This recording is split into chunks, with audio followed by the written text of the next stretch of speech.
Yeah.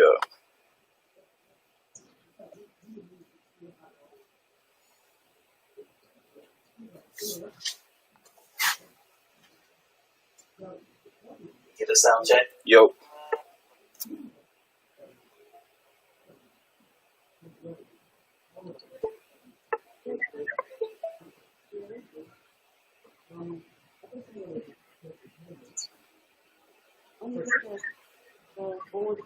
We good. Let me get another sound check. Yo. Yo. Yeah. I'm just doing a little sound check. I got the notifications. Check the platforms. National Sports Chat Live.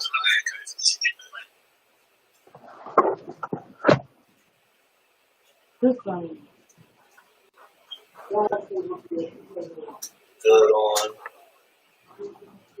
on TOV Sports. Mm-hmm. Check the National Sports Chat. Yeah, that's right. It's rolling on National Sports Chat. Check the volume. The volume's good. Yeah, I just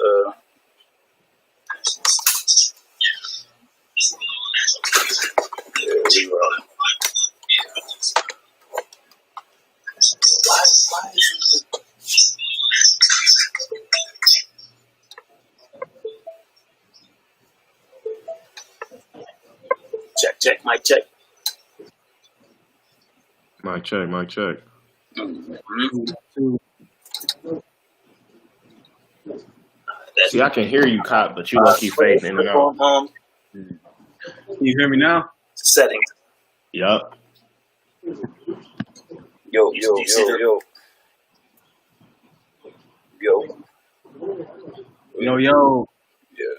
Yeah. Yo, we live? Is this on? Yeah. Okay. All right. I just keep it raw. Bet we about to get it started. Okay.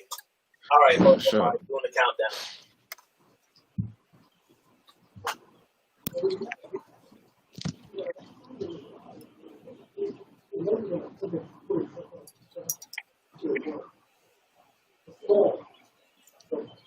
Too close. Nah, it's good. All right. Cool.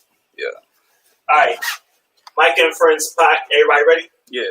All right. Micah and Friends podcast. Yup. Episode 4 in 5, 4, 3, 2. Yo, what's going on, sports family, man? And we back at it again with another episode of Micah and Friends podcast, man.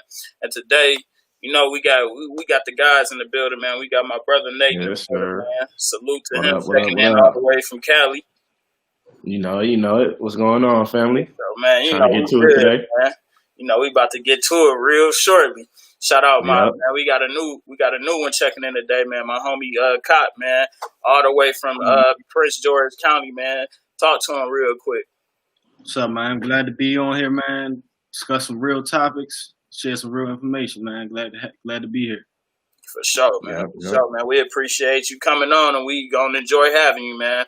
And of course, man, the usual suspect, man. We got Jay Mouse checking in. We got the trees checking in for Jay Mouse right now. He gonna be grab his celebratory bottle real quick. So we'll have him check in a second. But just to pay the bills real quick, man. Small businesses, big businesses. If you want to take your business to the next level, man, check out the Grind magazine. They could give you the proper promo and put you in right in front of the culture the way you need to be, man. They could build a marketing campaign for your company from the ground up. So make sure you go over there. Tell Kevin we said hello and check them boys out. They can for sure get you right at the Grind magazine. Yep. But like I said, man, we got a lot to talk about. A lot of controversial stuff to talk about today, man.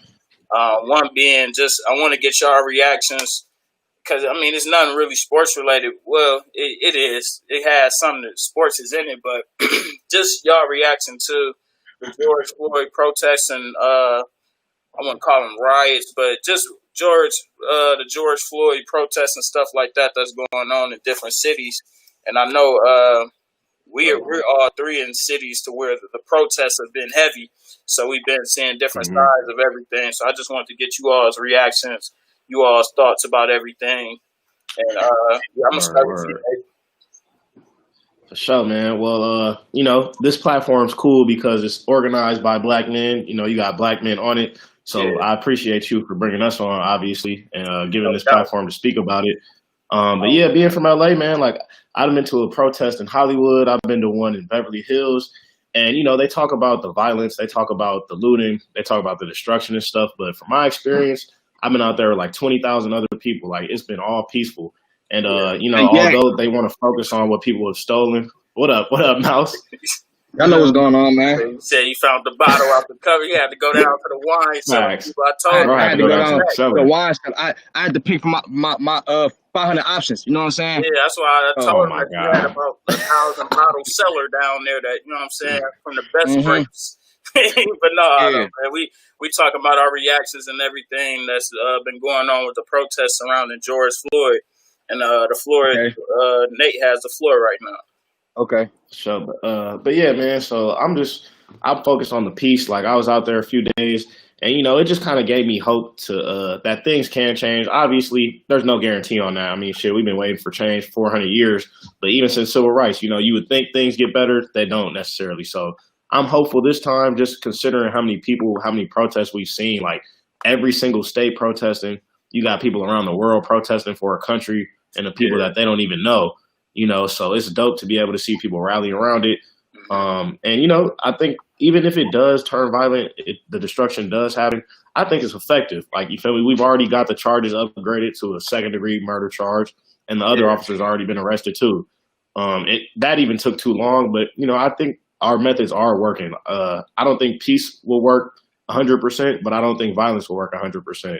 I think the peace is what we really need to be promoting, but the violence is more of an attention grab. Because, people aren't going to pay attention until you hurt their pocketbooks. And we're not a big enough percentage of the population. We like 13% of the U.S. population. Like, yeah, we can stop buying the deluxe brands or stop buying from all the big brands. But, that doesn't hurt them that much. But, being able, I guess, destroying properties or making them uncomfortable in their spaces, that's cool. I'm just happy we're not protesting and rioting in our own neighborhoods. Because that's what happened in L.A. with the Rodney King riots, 92. So, I'm just happy. I'm hopeful that things will get better, but it's a really heavy time, bro. It's just sad that we keep seeing it. Yeah. Just keep happening, but hopefully things will change, bro, for real. For sure, man. Mouse, you go ahead and get your opinion. I ain't, because you just checked in. But yeah, what's your thoughts on everything, man? I know even today I seen protests and things like that going on in Detroit. So what's been the climate out there, and what's your thoughts on everything with the protests? So me personally, you know what I'm saying? I ain't no hypocrite. I don't want to speak on protests because I haven't attended one. Okay. Not in particular because I don't believe in the protest, just because, my father is high risk for this corona situation. And I just don't want to put myself in a big crowd where it's susceptible. You know what I'm saying? Mm-hmm.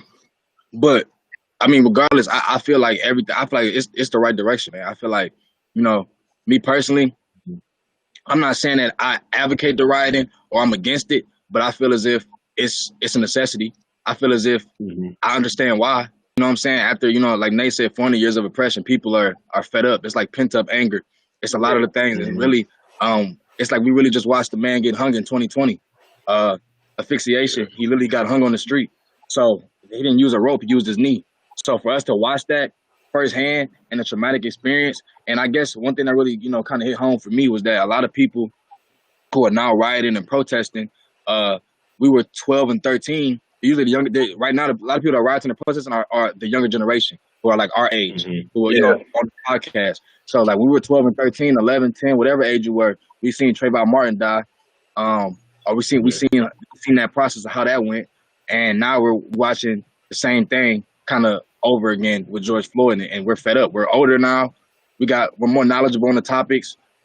We're just not going for it. Yeah. And so I feel like that's a lot of what plays into the rioting and the protesting. And I've been seeing a lot of people talk about, don't do that or don't riot, big corporations, or save the black corporations. And me personally, my opinion on that is really, I'm not saying that I believe that black businesses should be burnt down or black businesses. I feel like, during this time period, black businesses should put a sign up that say, hey, this is a black owned business, or how they did back in the day, like Soul Sister. You know what I'm saying? But end of the day, if your business does go down with this cause, it's for a cause. Not even saying in a bad way like that, but it's attracted attention. People are marching It's in just a Berlin. casualty. Yeah, people are marching in Berlin. People are marching in Australia. People like you feel me? Like Yeah. and like peacefully protesting wasn't going to get this type of attention. Yeah. It wasn't going to garner this type of attention from people to the point where now people are forcibly having to address the issues. They're forcibly having to change their opinions or voice that they're against. They're anti-racist, even the people that are racist. You know what I'm saying? So I feel like a change is coming, and I feel like, you know, it's not even to be a simp or what they call it, but we tried the Martin Luther King way for a long time, and it's time for Brother Malcolm. You feel me? So I feel like it's working. So hey, for sure. Shit, that's good enlightenment, man. Cop, man, what's your thoughts on it? Oh yeah, man. Well, first of all, I want to say rest in peace, George Floyd. He died. He should still be here with us, man. It was senseless acts of violence on the police behalf, and it just was wrong. And we have every right as Black people, and if you have any humane sense to you, not even just a Black thing, like that was just completely dehumanizing. Like it was just wrong. If you have respect for human life, then you would not have agreed with what happened. But I will say that I feel like that this time revolutionary change is actually on the verge. It's just something different about the climate of like, this isn't the first time we've seen a Black man die at the hands of police, of police brutality, racism. It's just something different about this. Like the fact that it was a report saying that it was protests across all 50 states. That was everywhere. Everywhere. So that's the fact that it's caused that much attention and see, I've noticed that a lot of people are saying that it's only so much that the Black voice can say. We need white individuals to step up and people who actually have white privilege and people who actually can fund and have the funds to back certain movements and things like that to speak up. Those are the people who aren't affected by the racism that can actually possess it. Because every Black person feels the oppression. Every Black person is afraid for the most part. Yeah. I mean, so I feel like and like Mouse was saying, I mean, and you can look throughout history, riots, they wake people up. It's only so much. Yeah. So a quote that's saying, peaceful protests only work for is if your oppressor has a conscience. And I see and they don't. Yeah. So what peaceful, like I know when MLK died in 1968, that entire week they was rioting for 6 days. 6 days 6 straight. days, 6 nights. And at the end of that, a bill was passed. You know what I mean? So I mean, I think it's all necessary. Like Mel said, I have similar reasons. I haven't been personally out to a protest myself because I live at home. It's just me and my mom. I don't want to make her more susceptible to the coronavirus and things of that nature. But for there's still ways we can support. You know what I'm saying? Getting out and voting, getting out and donating to certain organizations who are trying to really make a cause. So, like I said, man, it's trying times. People have been cooped up in the house for a long time, and I think everything just came to a head. You know what I mean? And now we have riots and things like that. So that's my take. I don't think it's about just going out to protest because, like you said, I mean, Corona is going on still. So, you know, you got to be aware. But, you know, if you get on social media, sometimes social media make you feel like you're not doing enough just because you're not physically, like, outside taking action. But, you know, as Black men, bro, we don't have to necessarily be activists to be uplifting our community. Like, us going to school, getting educated, us talking about these issues, us succeeding and excelling in our fields, you feel me? That's a version of activism right there. Just being good at what we do and excelling and setting a good generation for the next, set a good example for the next generation. Like, you don't have to be, I mean, there's a reason there's only one Malcolm X or one Martin Luther, you know, or one Muhammad, because, you know, certain people are called to really take the lead and take the charge. That's why Kaepernick was so unique. But we as black men can do our job to just be aware and, just always spread awareness and just set a good example. Because like I said, bro, not everybody can be on the front lines, but it's about what you do on the back end. Like you said, voting and just voting at your local level, not just, waiting for the president. That's the main level, though. Exactly. That's where you really see changes. The one, because that's your community. You feel me? Mm-hmm. Yeah. Donating, owning businesses, like that's how we play our part, bro. If we're not going to be on that front line, so I think we're going in the right direction, and people are starting to wake up. But one thing I'm scared of is, since it is coronavirus, right? People have been cooped up in the house. People who are already frustrated. People have been losing their jobs. People might not have the money. So I'm kind of wondering, are some of these large scale protests just products of people being bored at home and just looking for something to rally around?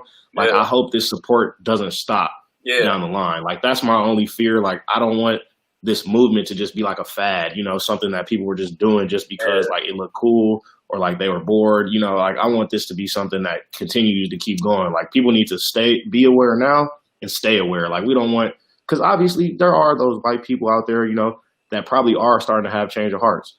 We don't want them to go back to what they were thinking before. Like, we want this to be the new norm, like equality for everybody. So that's just my one fear and the one thing that I'm waiting to see. Like, once this corona dies down, will people still have this same effort and support?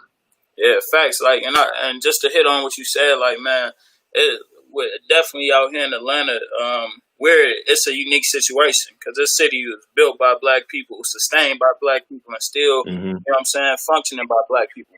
So it's different out here when we protest, and a lot of the looting and, defacing the buildings and stuff like that has stopped, because a lot of times it could have been your great-great-great-grandfather that could have helped, put that building up. The name is on that building. So that has slowed down out here, but just like across the world in general, man, like it's time just to stop playing with us, bro. Like, you gotta pick your side and stay on it, whether you with us or you against us. Kind of like my thoughts on Drew Brees. He came out and apologized. I don't care, because you said what was in your heart first, so it's fuck. You know what I'm saying? Like, it's like you know what I'm saying? Well, when I think of the national anthem, we ain't even talking about the national anthem. Nigga, we not. Like, a lot of them just kind of trying to spin it into something that it ain't. Like, oh, well, my two grandfathers fought in World War II, nigga. How many black people fought in World War II that was slaves, nigga? That got killed for wearing their uniform, nigga. Like, nigga, stop playing, bro.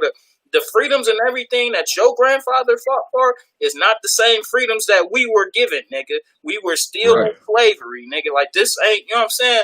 So it's just time out for people like that straddling the fence. Like, you either with us or you against us. So you got to pick your side. And if you against us, it's fuck you. You know what I'm saying? That's business and all. It's fuck you. You support even just to go as far as people that's listening in, and I'm going to post this on the page too, on the sports page. If you don't like, you know what I'm saying, if you against what's going on right now, it's fuck you. Don't follow us. We not for you. 107,000 y'all ass can unfollow us right now. We wouldn't give a fuck. Two times. You know what I'm saying? Like, twice.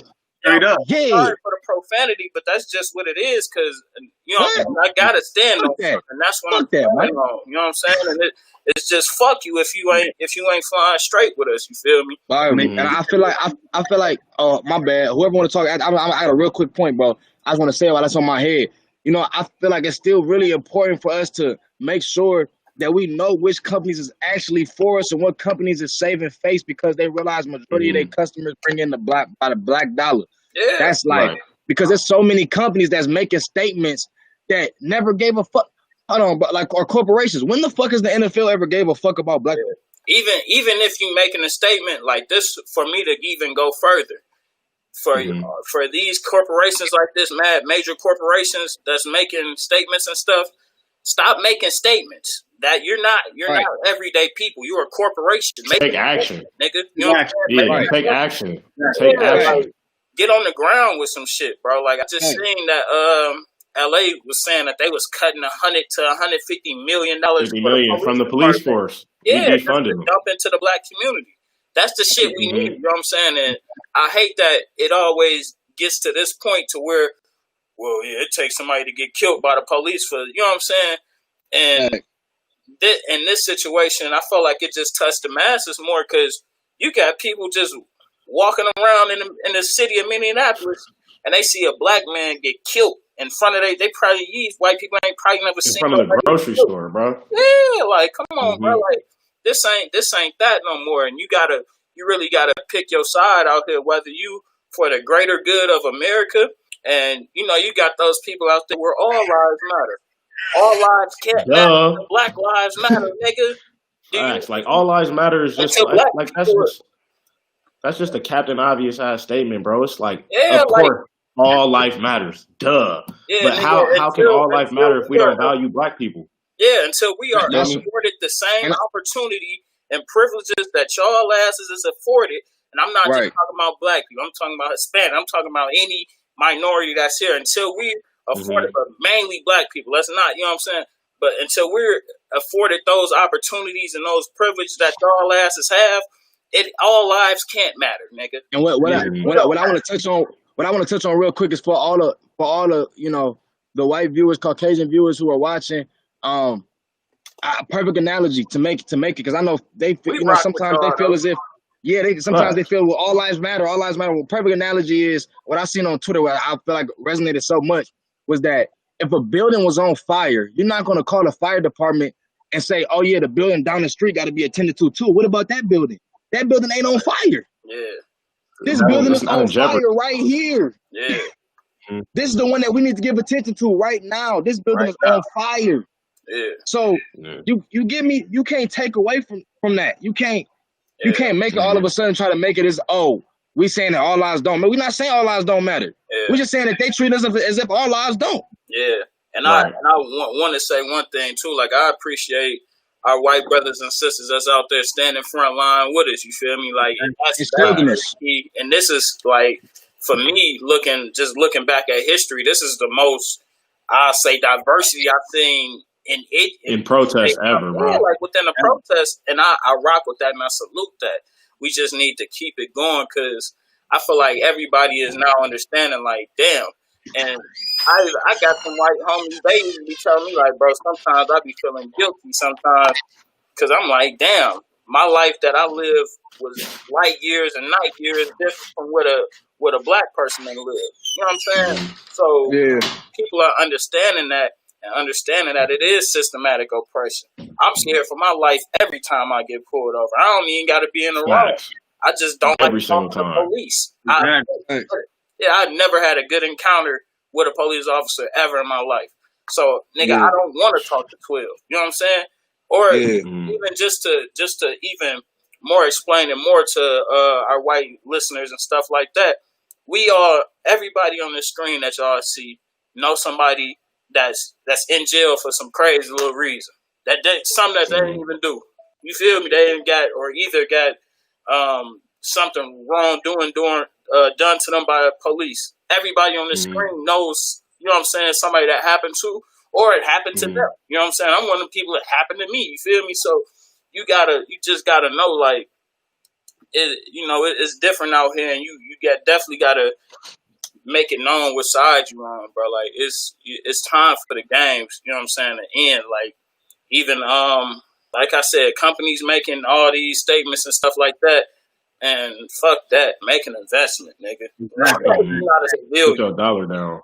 And what you say? To that point, I was watching an interview by Dr. Claude Anderson. It was a breakfast club interview. He was explaining how we need to actually go into black communities and start funding them and providing them with the resources that we've lacked for the last hundreds of years. 400 years, yeah. You know what I'm saying? So, like you said, it's one thing to post hashtag Black Lives Matter on social media and give your grievances and everything, and it's another thing to take action. And a lot of these companies have the power to do so.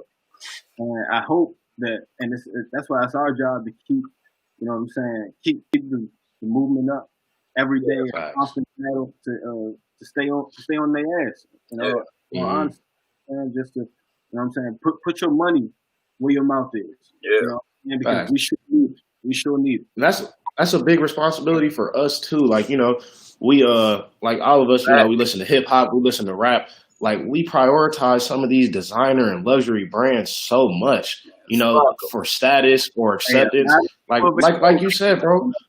Fuck them. Like, it's more so about we need to start putting our black dollar back into the black community. Like I said, we only make up 13% of America, or like roughly 13% of the population in America, right? Yeah. Bro, we make up so much of like the consumer spending. It really doesn't make sense. Like, and we're doing it for status. We're doing it because we feel like we need to be accepted. But we need to stop putting our money into these brands that don't care about us. Like, for example, I went to a rally yesterday over there in Centennial Park in Inglewood.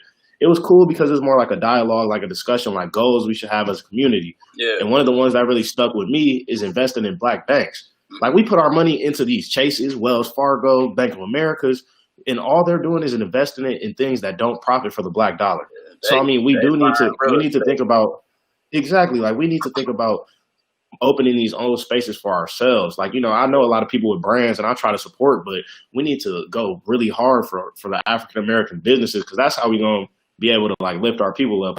Like, imagine if and put them into like your local African American bank, bro. Yeah. That way they could reinvest back into your communities. But like, there's a lot of other issues we got to work out before we get to that point. But those are just the type of steps that we need to be able to take to even like get self-dependent. Because that's essentially what white people are. Like, they're self-dependent. Like, they don't necessarily need us, but they keep profiting off us because we allow it to happen.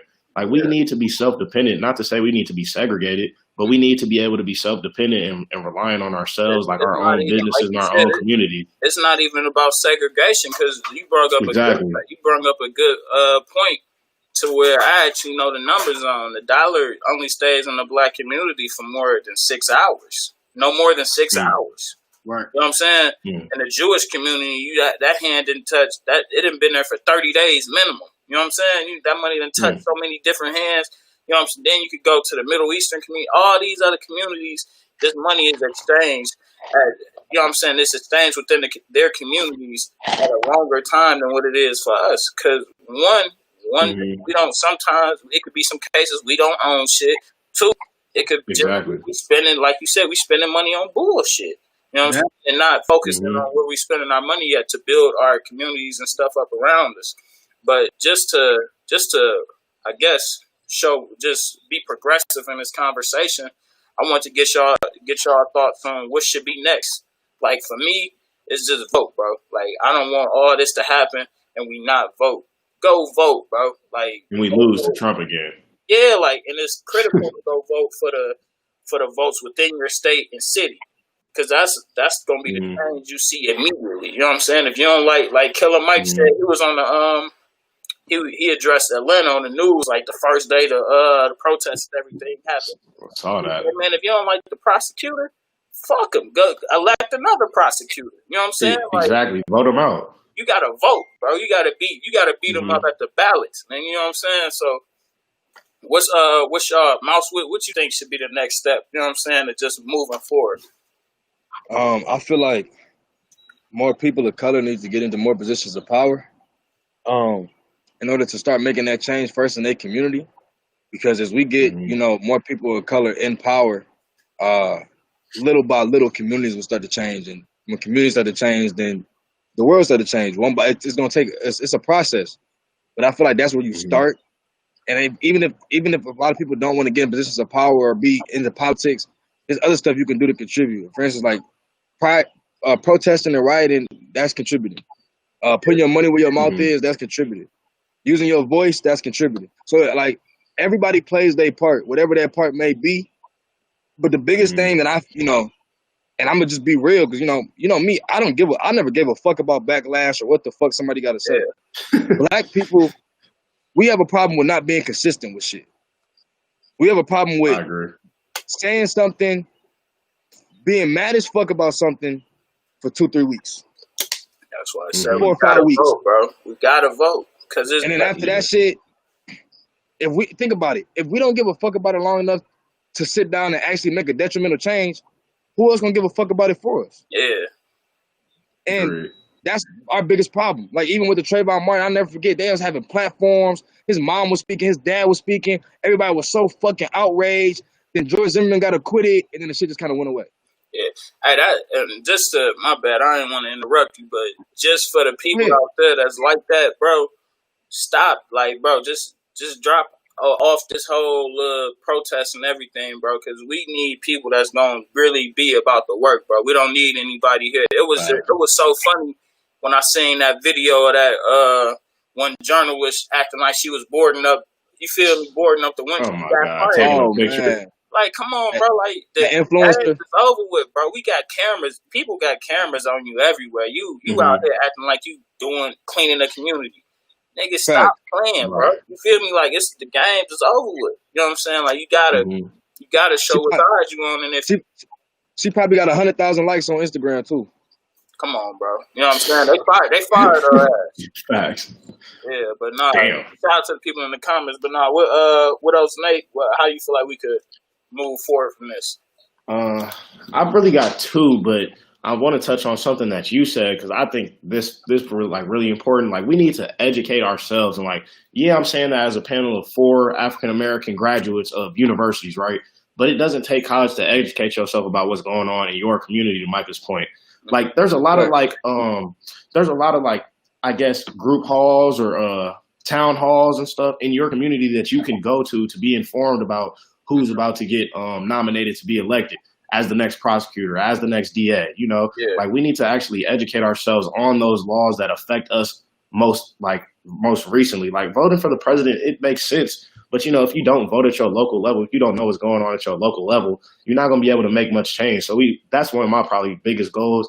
Just educate yourself about your community. Like, you can worry about what else is going on in the world, but, you know, you got to start small. And if you can make a difference in your community, you can set an example. Like, for example, Black Wall Street.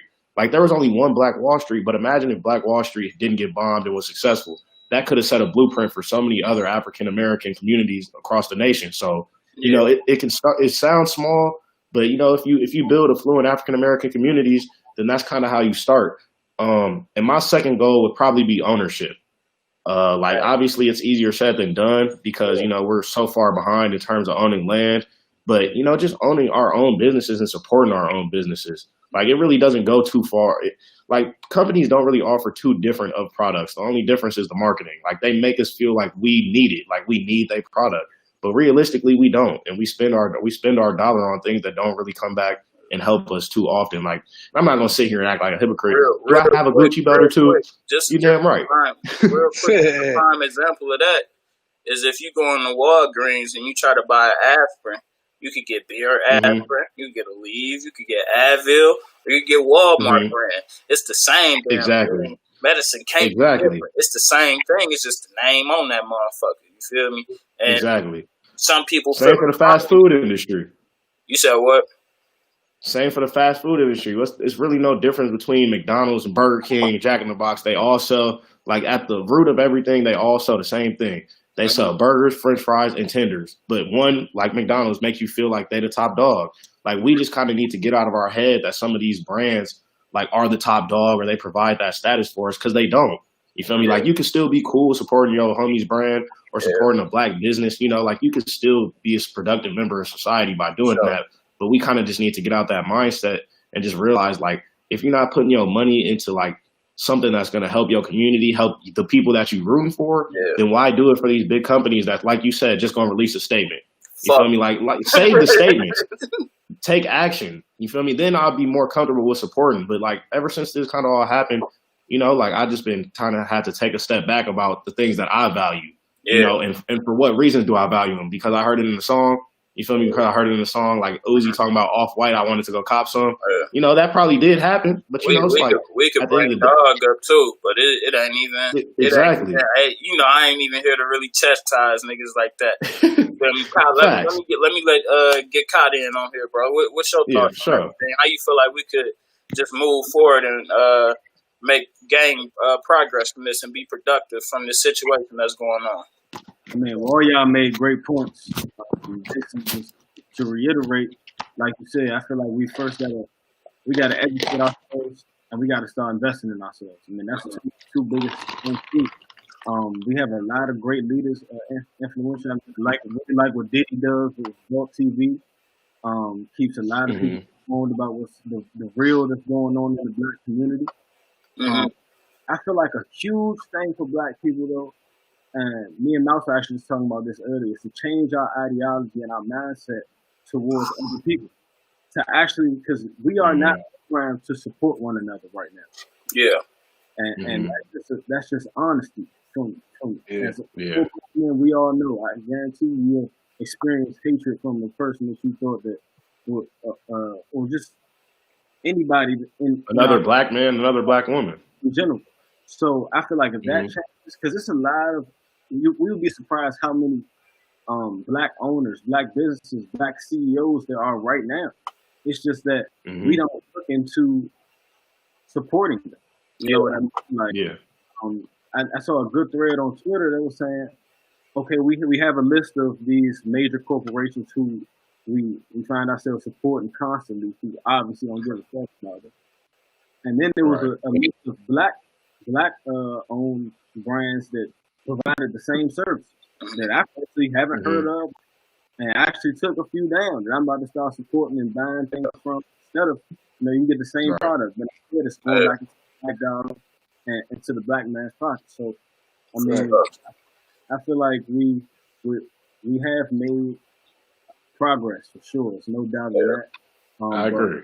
Now it's just actually acting and executing on all the plans and things that we set and following through and being consistent to set our kids up.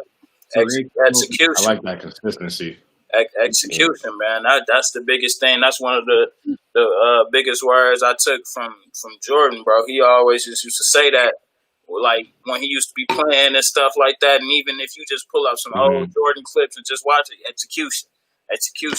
You gotta execute, bro. We gotta follow through with this shit because this shit's serious, bro. And people really, we out here really dying at the hands of cops. And I'm not saying that all cops is bad. I know some cops that's cool, but it's just situations to where we got too many. Yeah, fuck the bad, fuck them. But we got many situations to where, like, it's too many black people that didn't fail the cops, bro. And to just lastly, again, to the white people out there that don't understand why everything is going on the way it's going on. Say if Drew Brees, say if it's your son, say if it's your daughter, they go out there and get they breathing stopped by a cop because his knee on his neck. They don't experience. They don't. They can't even fathom that type of shit. That shit don't need. That's not even a reality in their head. You feel me? Like they can't even think of that type of shit. You feel me? I mean, I guess one thing I want to say is though, to the people who can't fathom why stuff is going on the way it's going on, or they feel as if rioters are criminals, or I just kind of feel like fuck them, because I understand it's like it's hard for your perspective for you to understand because you never went through that, but you know why. Everybody sees it. Everybody sees it. Everybody sees it. Versus wrong, man. It's right versus wrong. That's all it is. One thing I'm gonna say. One thing I want to say to like our white viewers, like finish this off on this. It's just like all right, we've talked about the goals, but one thing I want to say is this: like don't let it take another George Floyd for you to get angry, because there will be another black man that suffers from the likes of police. But you feel me? It took us a lynching in broad daylight to and Breonna Taylor had just happened, Ahmaud Arbery had just happened. Trayvon Martin, Oscar Grant, that shit happened 10 plus years ago. You feel me? Like, don't allow it to take another public execution to take our side. You don't have to see it no more to believe it. So if it happens, if it happens again, and I guarantee it will, I hope it doesn't happen to any of us. But realistically, the cops not gonna stop being the cops. They're not gonna stop being bad apples in one day. So when it happens this next time, I want the white people, I want any minority, anybody that's riding for this cause right now. You got to go just as hard the next time, because there's no difference. It's just another black man's life being took by injustices. Right. So don't let it take this long anymore. Yeah, no matter how he dies. Facts. Facts. No matter. Like I said, like my end all be all. I would just want to see some legislation passed, bro, because it shouldn't have been no way. If you feel like you could have that you could fire 4 officers that same day of that arrest, they all should be in jail. You feel me? Because Even with the thing that happened with Ahmaud Arbery, that shit happened in February. It just took to really last month. So Exactly. I'm like, damn, this shit, it happened in the video. I'm like, damn, like this happened in February. I ain't never heard about this. The part of it is, if no footage ever drops, we never know about it. Yeah, at all. And then We would have never known. It's so many situations. There's so many situations that black men have been in compromised positions that don't have no footage. You feel me? And once you get in front of a judge, well, I'm going with the police officer because he has no reason. Nigga, fuck him. You feel me? He's trying to meet his quota. He has an agenda. He's racist. You feel me? He's this and that. You feel me? You can't just negate my word just because he got on a fucking badge. You feel me? He got a badge and a gun. Right. I got a gun. I don't got no badge. You feel me? So real outlaw.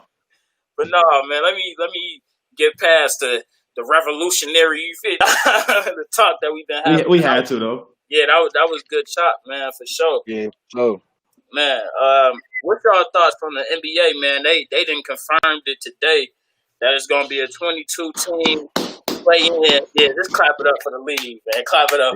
Clap it up for the league, bro. Clap it up for the NBA. They said it's gonna be a 22.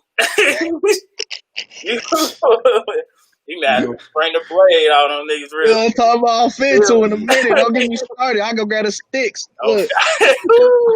But the NBA season is coming back, man, July 31st. And they're saying it could last all the way up to October 12th. So what's y'all thoughts on that? They said 18, they'll have 8 regular season games, then they'll go into the playoffs. They'll be playing games all day like it's summer league almost. So what's y'all thoughts on that? I'm gonna start off with Cott. Hey man, I'm a basketball junkie, so I'm just happy we're getting to see some hoops, man. In all honesty, right. I think that the format that they came out with, I think it works. Gives the guys a couple games that you don't have straight in the playoffs, so you can get a couple warm up games. Right. I like what they did with the 8-9 seed. That I like that because it gives it. It creates that competitive atmosphere, things like that. So, hey, I'm happy the league is back. Man, for sure. Mouse, what's your thoughts on everything, man? Man, I gotta agree with Kyle. I'm a full-time basketball junkie. So I mean, I'm just happy the league is back. You feel me? I'm happy my nigga Brian gonna win another shit. You know what I'm talking about? But look, I mean, way I take, you know what I'm saying? I'm just happy the league is back. I could give a fuck if it was one game a day. My nigga, we in the crib. I just want to see some basketball, bro. Yeah. I want to see niggas compete. And I feel like after, okay, so once a nigga, once something gets taken away from a nigga, you realize you cherish how much it is. Yeah, these niggas gonna go hard, bro. These niggas is finna hoop. We finna see for the first time and probably in a minute. Especially like you said, 8 games of a regular season, niggas going full on throttle. Full throttle for the whole game. Defense. Everybody then have 4 months to been at the crib to rest. Hey, to rest. It's gonna be some bump, for sure. It's gonna be some bump, and I'm excited, bro. I'm excited, bro. So yeah. As long as they mic all them boys up, man, I need to hear exactly what they stand on the court. I need to hear the trash. I need to hear everything. Put the unfiltered on ESPN too. Hey, Micah to say that the last 3 episodes they gotta be mic'd up. Micah gonna be pissed. They have to. If they not mic, bro, I'm gonna be heated, bro. I need to hear them cussing. I gotta hear it. Nate, what's your thoughts, Nate? Man, like they said, bro, I'm a basketball junkie too, so I'm super excited, bro. I mean, I think they did it the right way. 6 teams outside the playoff picture being invited back with the 8 games. I think that was perfect. And I think they found a right compromise for the 8th and 9th seed. So if you less than 4 games back from the A seed, then you get to play the A seed for that A seed spot. So I think that's just another way to add some competitiveness. And yeah, man, I'm excited. Like I was having a talk with one of my friends from home about this season, like will it have an asterisk by it and whatever. And my argument, kind of what Jared was saying, like I don't think it'll be an asterisk because I think under these circumstances, it's even harder to win. You feel me? You got taken out of season for 4 months in the middle of your rhythm. You come back. So if you're Lakers, Bucks, or Clippers, you come back against well-rested teams who are now hungrier, you feel me, because they know they have a chance to win a championship.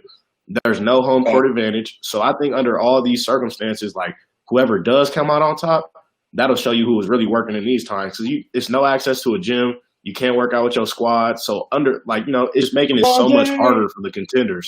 So you feel me? Yeah, exactly. It's no home court, no home fans. So, like the higher seeds, if they do come out and win this, then it's just like, all right, you deserve to win.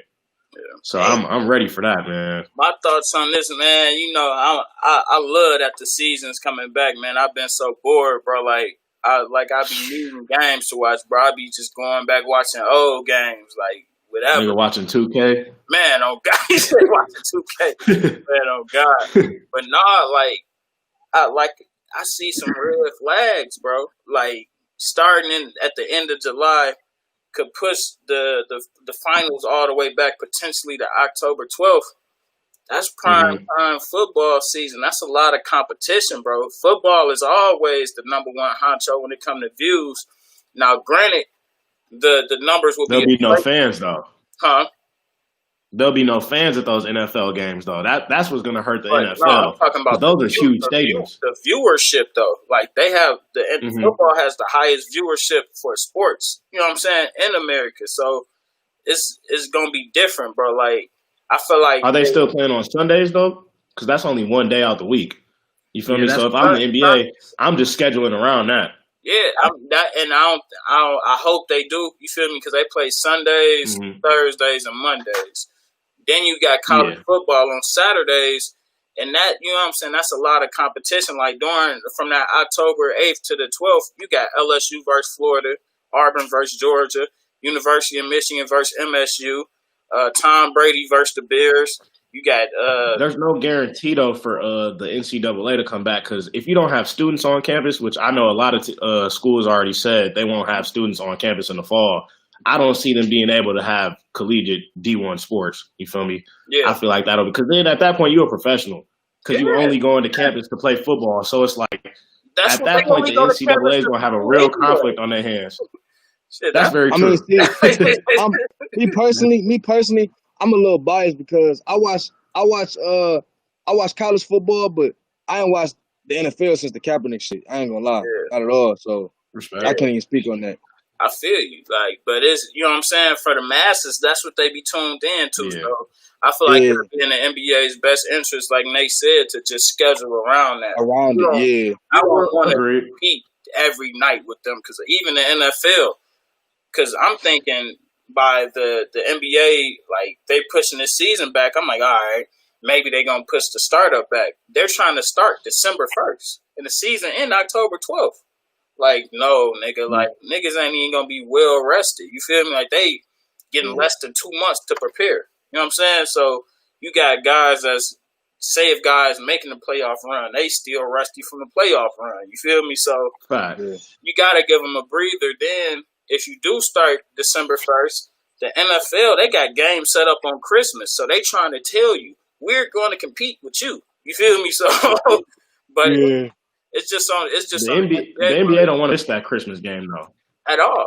You feel me? They don't want to miss that Christmas game. So I think that's why they rather start in December, because I think this is just my projection. Like they'll end this season October, like you said. Like, but the good thing that they have going for them is that if it does go in October, it'll only be 2 teams playing, like the finals team. So like it won't be too much of a scheduling conflict. But I think the next season, the 2020-2021 season, they'll just reduce the number of games, and then they'll start fresh the next year and bring it back like regular. Like they'll treat next season as a lockout year. Maybe play like 55 games, you know what I'm saying? And then just come back with a regular schedule next year if everything allow for it. Yeah, they'll have to too. Then you got the draft. Like they pushed the draft to October 15th.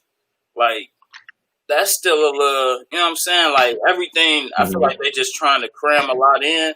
And I feel like if they were just to say, all right, we starting next week, they could get a lot more done, a lot faster. You know what I'm saying? Than what they expect to do right now. You feel me? So those are just some takeaways I seen from just them coming back. You know what I'm saying? This late and having the season play into that late. Then you got let me see, like they just changing the whole game up. One person, the home team, one person can get 7 fouls. Like what the fuck is that? Just hoop, nigga. You know what I'm saying? Like, but the home court advantage, you feel me? You need that. Though, hold on, Nate. you I know? can't hear you. Hold on. For sure. I You can't hear me? Nah. Kai, you can hear me? Yeah, I can hear you. Damn, you can hear me, Kai? Oh, Dad. Yeah, I can hear you. Hold on, what you do? Hold on, man.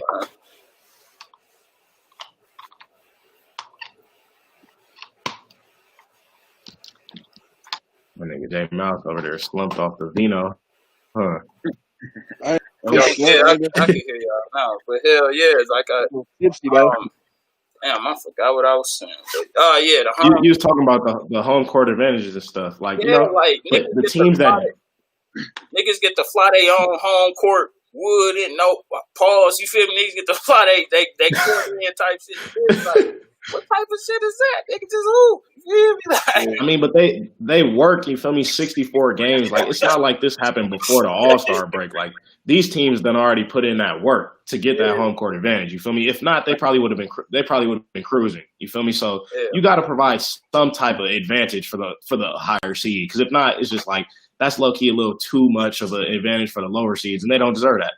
Like a team like the Bucks, you feel me? They won 64 games by now, or no, they won like what 50 games or something like that. You feel me? If not, they would have just rested Giannis for half the season. Yeah. And then just made playoffs if home court wouldn't have mattered. You feel me? So, you know, I think you got to provide some incentive, though.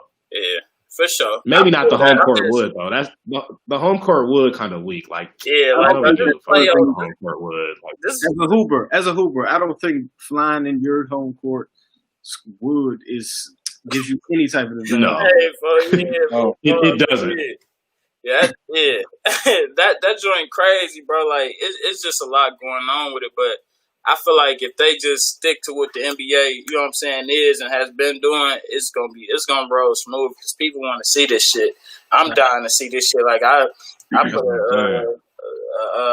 a date alarm on the 31st. Like, man, I can't wait till the 31st come. Like, nigga, what? And to chime in on your point, one second, as far as the viewership, I feel as though that the NBA kind of has a slight advantage. I know football dominates the viewership during that time of year, but we got to realize October 12th, we're looking at the NBA Finals. Whereas in football, what's October 12th? That's mid-season. Yeah. So it'll probably just be some conference game. That's early season. And I feel like that's early season. And the commissioner and all the owners, they're just looking at it like, hey man, we're getting some money back in our pockets, regardless if it's not the numbers that we, Facts. You know what I'm saying? We're actually it's a plus. You know what I'm saying? So I feel like, and then with all the people craving it though, right? With all the complications with the coronavirus, I feel like the 31st is probably the earliest they can get something actually set up and say like this is a definite date. So. Yeah. I mean, everybody stay away from Disney, man. Y'all don't need y'all compromising. You feel me? My basketball watching, bro. Stay y'all sick asses away from Disney, man. Let them niggas hoop, bro. For real, man. But shut down the park, bro. Bro, for real. Go somewhere, not Disney. But what? I know we already just talked about, you know what I'm saying, the George Floyd stuff and the protests and everything like that. But real quick. Do y'all expect athletes to protest when the season comes back, like NBA, NFL, just all sports? Do y'all like expect them to protest or not? I personally do. I'll let you start, Card. You think so? Yes. Like I feel like let's take the NBA and LeBron James for instance. He prides himself on standing up for the black community. He never held his tongue. And I personally believe that with all the trying times right now, and as vocal as he is on social media, it's almost expected for him to come back and make some type of statement or do some type of action, wear a T-shirt, whatever it be. And that's like we said in our previous conversation, that's continuing to press the cause. So I feel like it's almost they should like he should wear that on his back and really push that forward. So I would be surprised if we didn't see any. Especially even in the NFL, it's a lot of controversy with the flag going on right now with Drew Brees. I wouldn't be surprised if Mike Mike Thomas just said, "I'm gonna take a knee just because." You know what I mean? Mm-hmm. So, Hey, look. so I protesting for sure. Come on, man. Facts. Come on. Hey, look. It's a fact. Hey, look. I completely agree. I completely agree with you, Cott. You said you agree with him? Like the NBA. Yeah, because the NBA is so much more progressive. You know, the NBA, like Adam Silver, even David Stern, like they're a very progressive league. Like, you know, their owners, like the owners in place right now, the GMs, they're not going to have an issue with the NBA players either taking a knee, wearing a T-shirt, you feel me, maybe taking like, I don't know, maybe we're having blackout days or, you know, just literally protesting. The NBA is very progressive. Like you said, you got LeBron, Chris Paul, Melos, like, you know, it's got a lot of good leaders. In Derrick Rose. Even Jaylen Brown.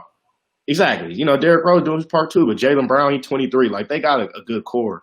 My thing with the NFL is, I know this is going to sound harsh, but I think them niggas is pussy, bro.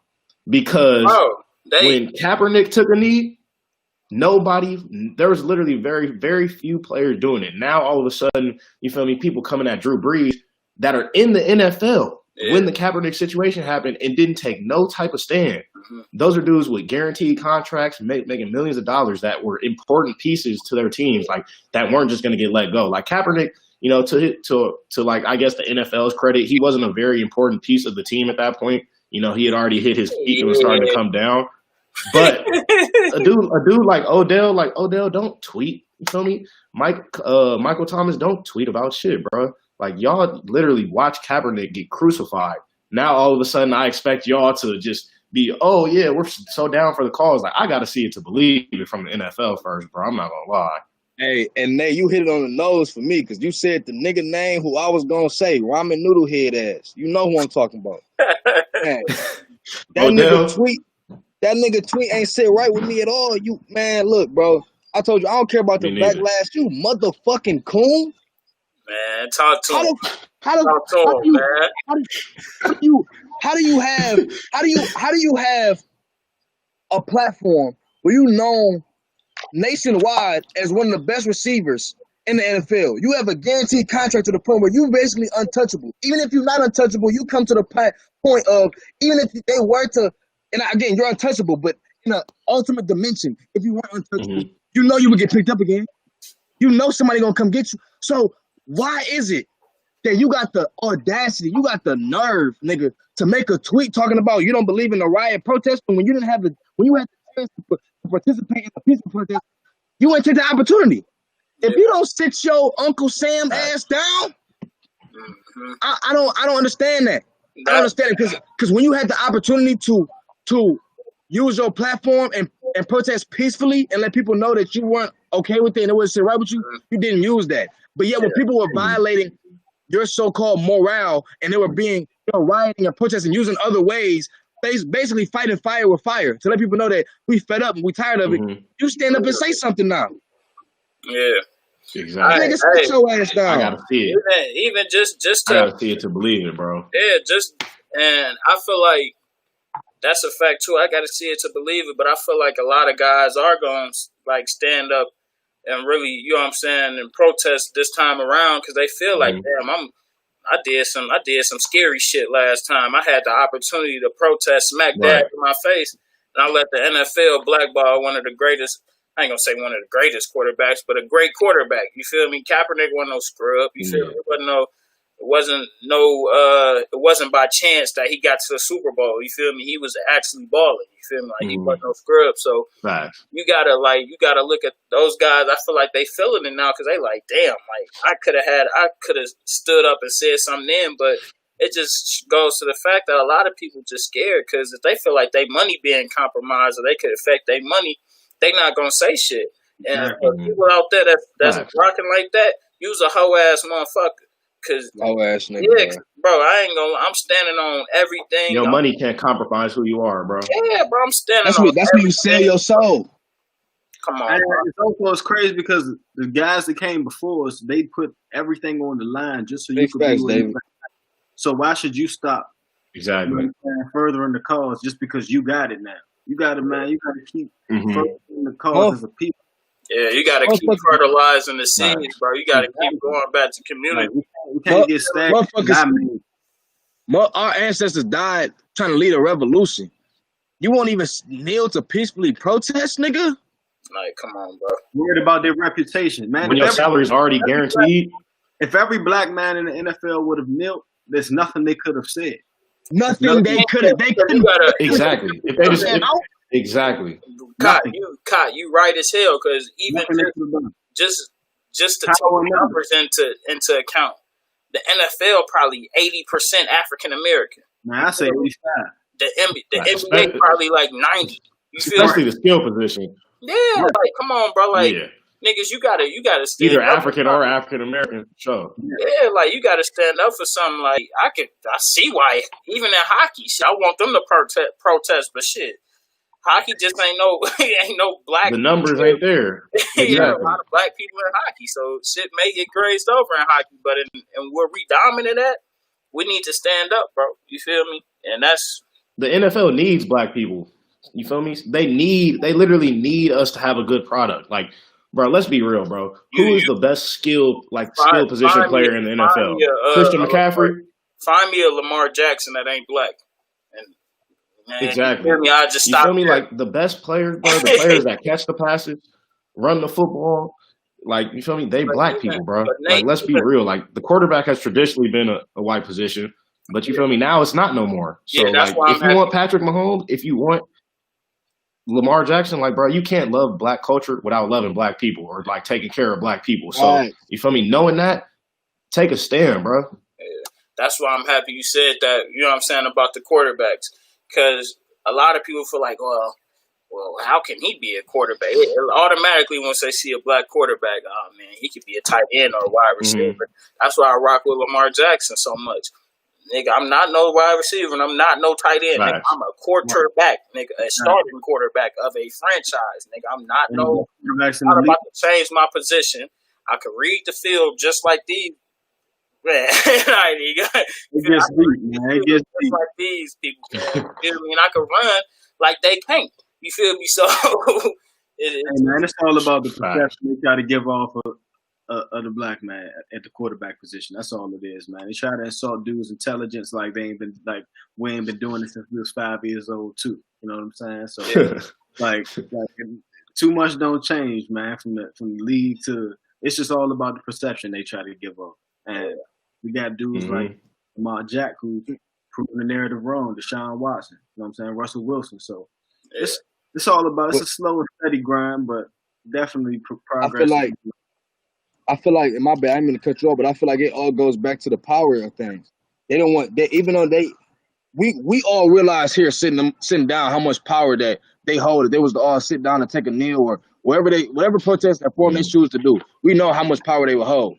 But the owners and the owners of the establishment of the NFL, they don't want them to know how much power they can hold. Yeah, but even within it, so like just to. I'm going to finish this off on this topic right here. But even like you said earlier, Mouse, this is something that they, you know what I'm saying, how you said people need to put money towards it now. This is something that they could have done that didn't cost any money. You just could have kneeled in solidarity with your brother and it would have cost you a dime. You just could have showed that you was down for the cause and you didn't do it. So, you know what I'm saying? Like, you was a cornball nigga. You know what I'm saying? So, just to keep, you know what I'm saying, speaking on foolery, man. Let's get into JR, man. JR has been seen lately putting hands on a burglar, man. So what's y'all thoughts on JR, man? You got a lot of people saying JR was wrong. JR shouldn't have did it, man. What's y'all thoughts on it, man? Let me go first, dog. You go first.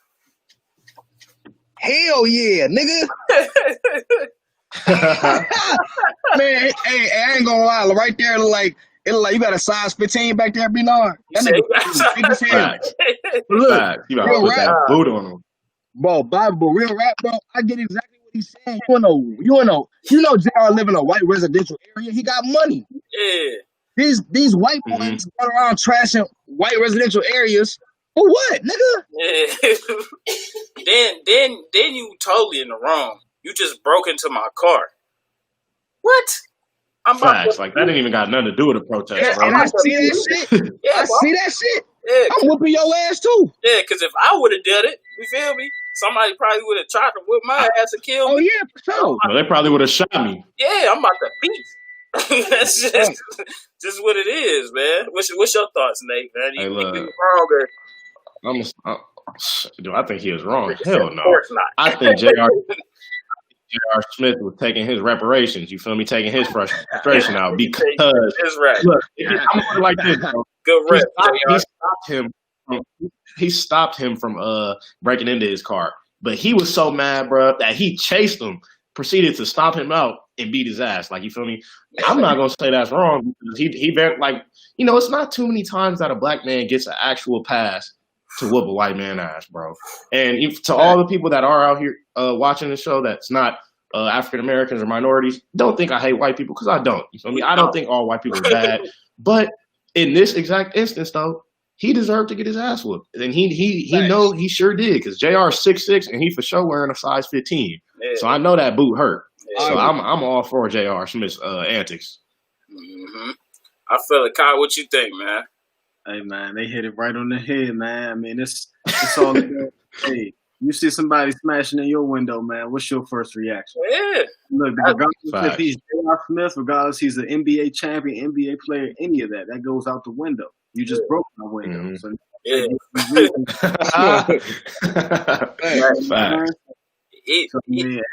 salute.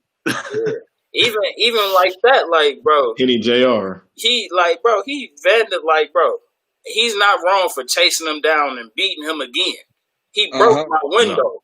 It was probably a window to say if it was a Lamborghini window or something like that. I don't know what type of whip JR got, but I know he could be my Altima, bro. Yeah, he probably got some nice whips. That window probably about to cost him probably like $500. I need to beat this $500 about you so I can feel at least better. You know what I'm saying? Like, I'm not about to I'm not about to call my insurance or anything. I'm just about to beat it out you. Bible facts. Niggas feel like GTA. I need to see that money pop out your pocket. Yeah, like this man, right here. Run it. Like that, he probably lost $100 off that one. Like, I ain't gonna lie, bro. Nah, and when he stood up, he jabbed him again too. I was like, "See, got to though." Hit him with get the fuck on. Yeah. So clown. I feel like JR, he better than me because me personally, after I whooped his ass, I'd have called the police on his ass. No, hey, I would have done that. I feel incredibly threatened and unsafe in my neighborhood. If you could police in a unit by. Yeah, hey, man. Like, come on, Get man. them reparations, bro. That's all I'm saying. Hey, that couldn't have been my dad, though. My dad, the type of nigga, man. If that would have happened to my pops, man, he would have been talking to whoever did it.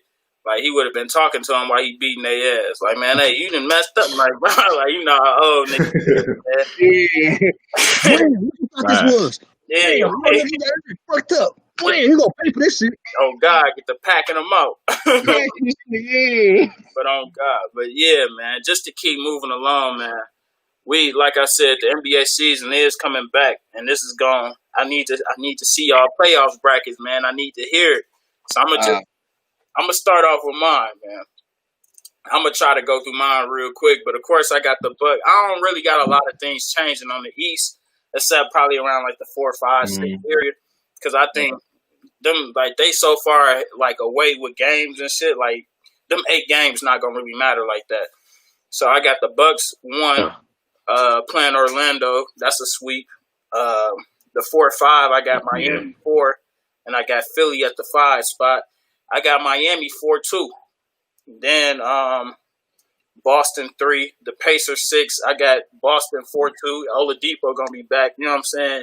And I feel like he'll be in good shape. I'll get a Pacers 2 games just off Oladipo. You feel me? Then for the 2-7, I got Toronto 2. I had the Nets at 7.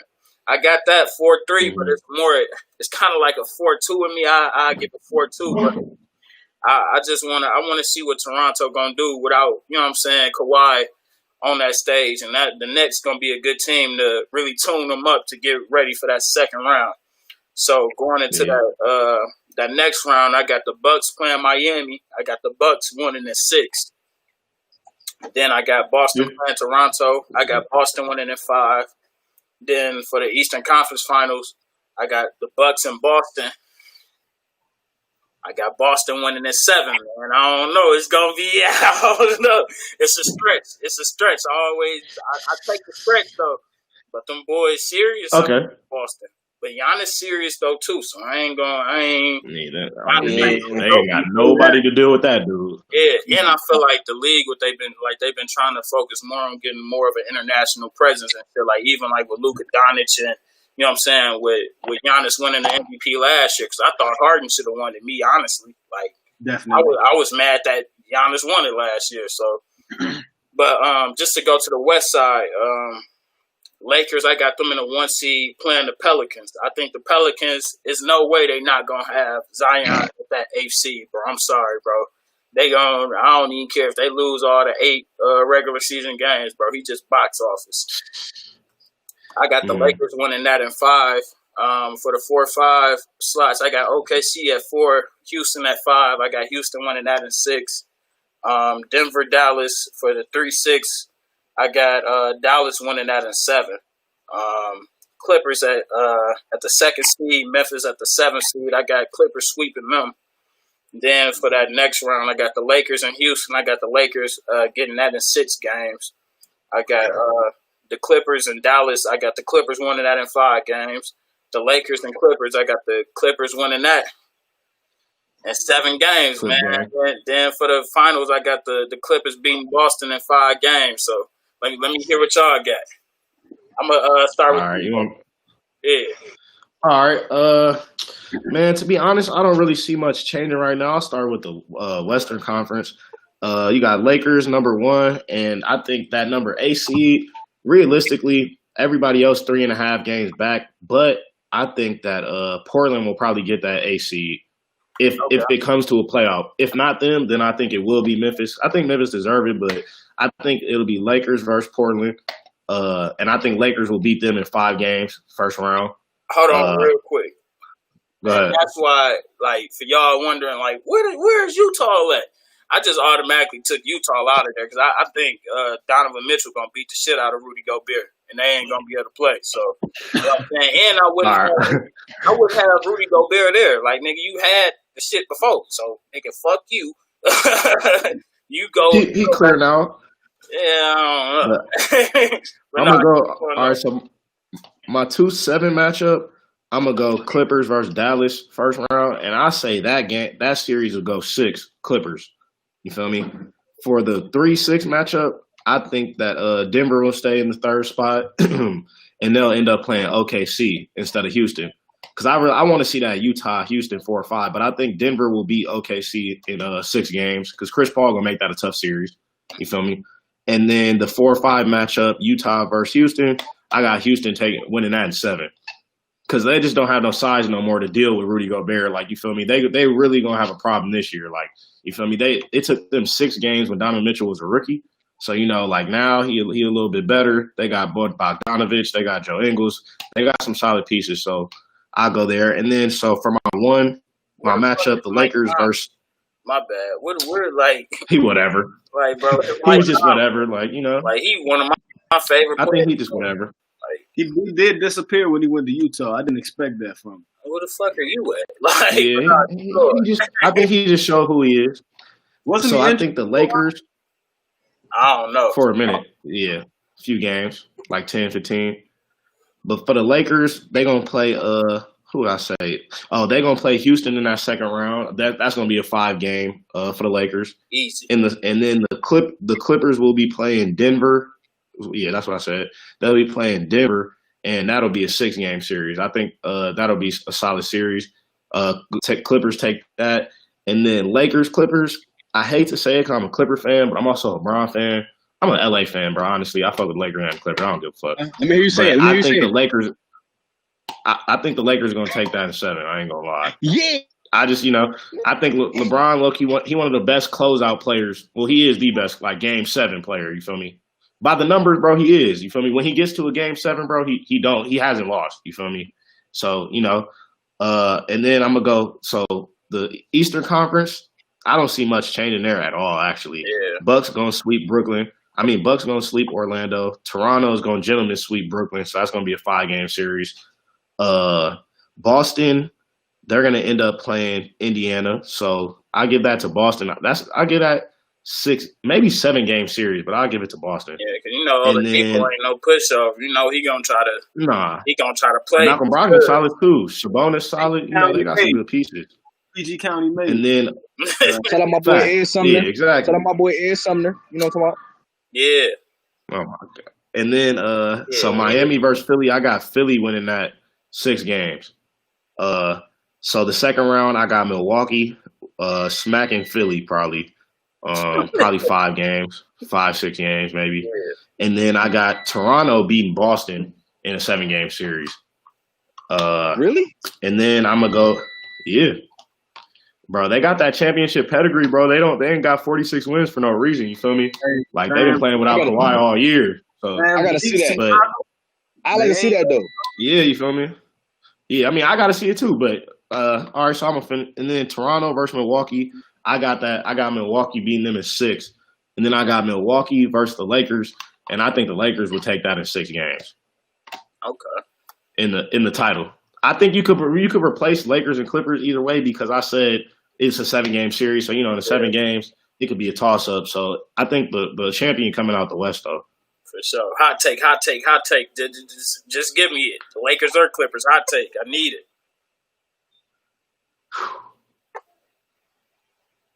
Come on, Lakers. I'm gonna go to Lakers, bro. I'm gonna go to Lakers. For sure. I just like the way they roll. I like the way they rolling. Like before the season got shut down, those are some very, very impressive wins from over the Bucks and the Clippers. I think they was just starting to hit their stride. You feel me?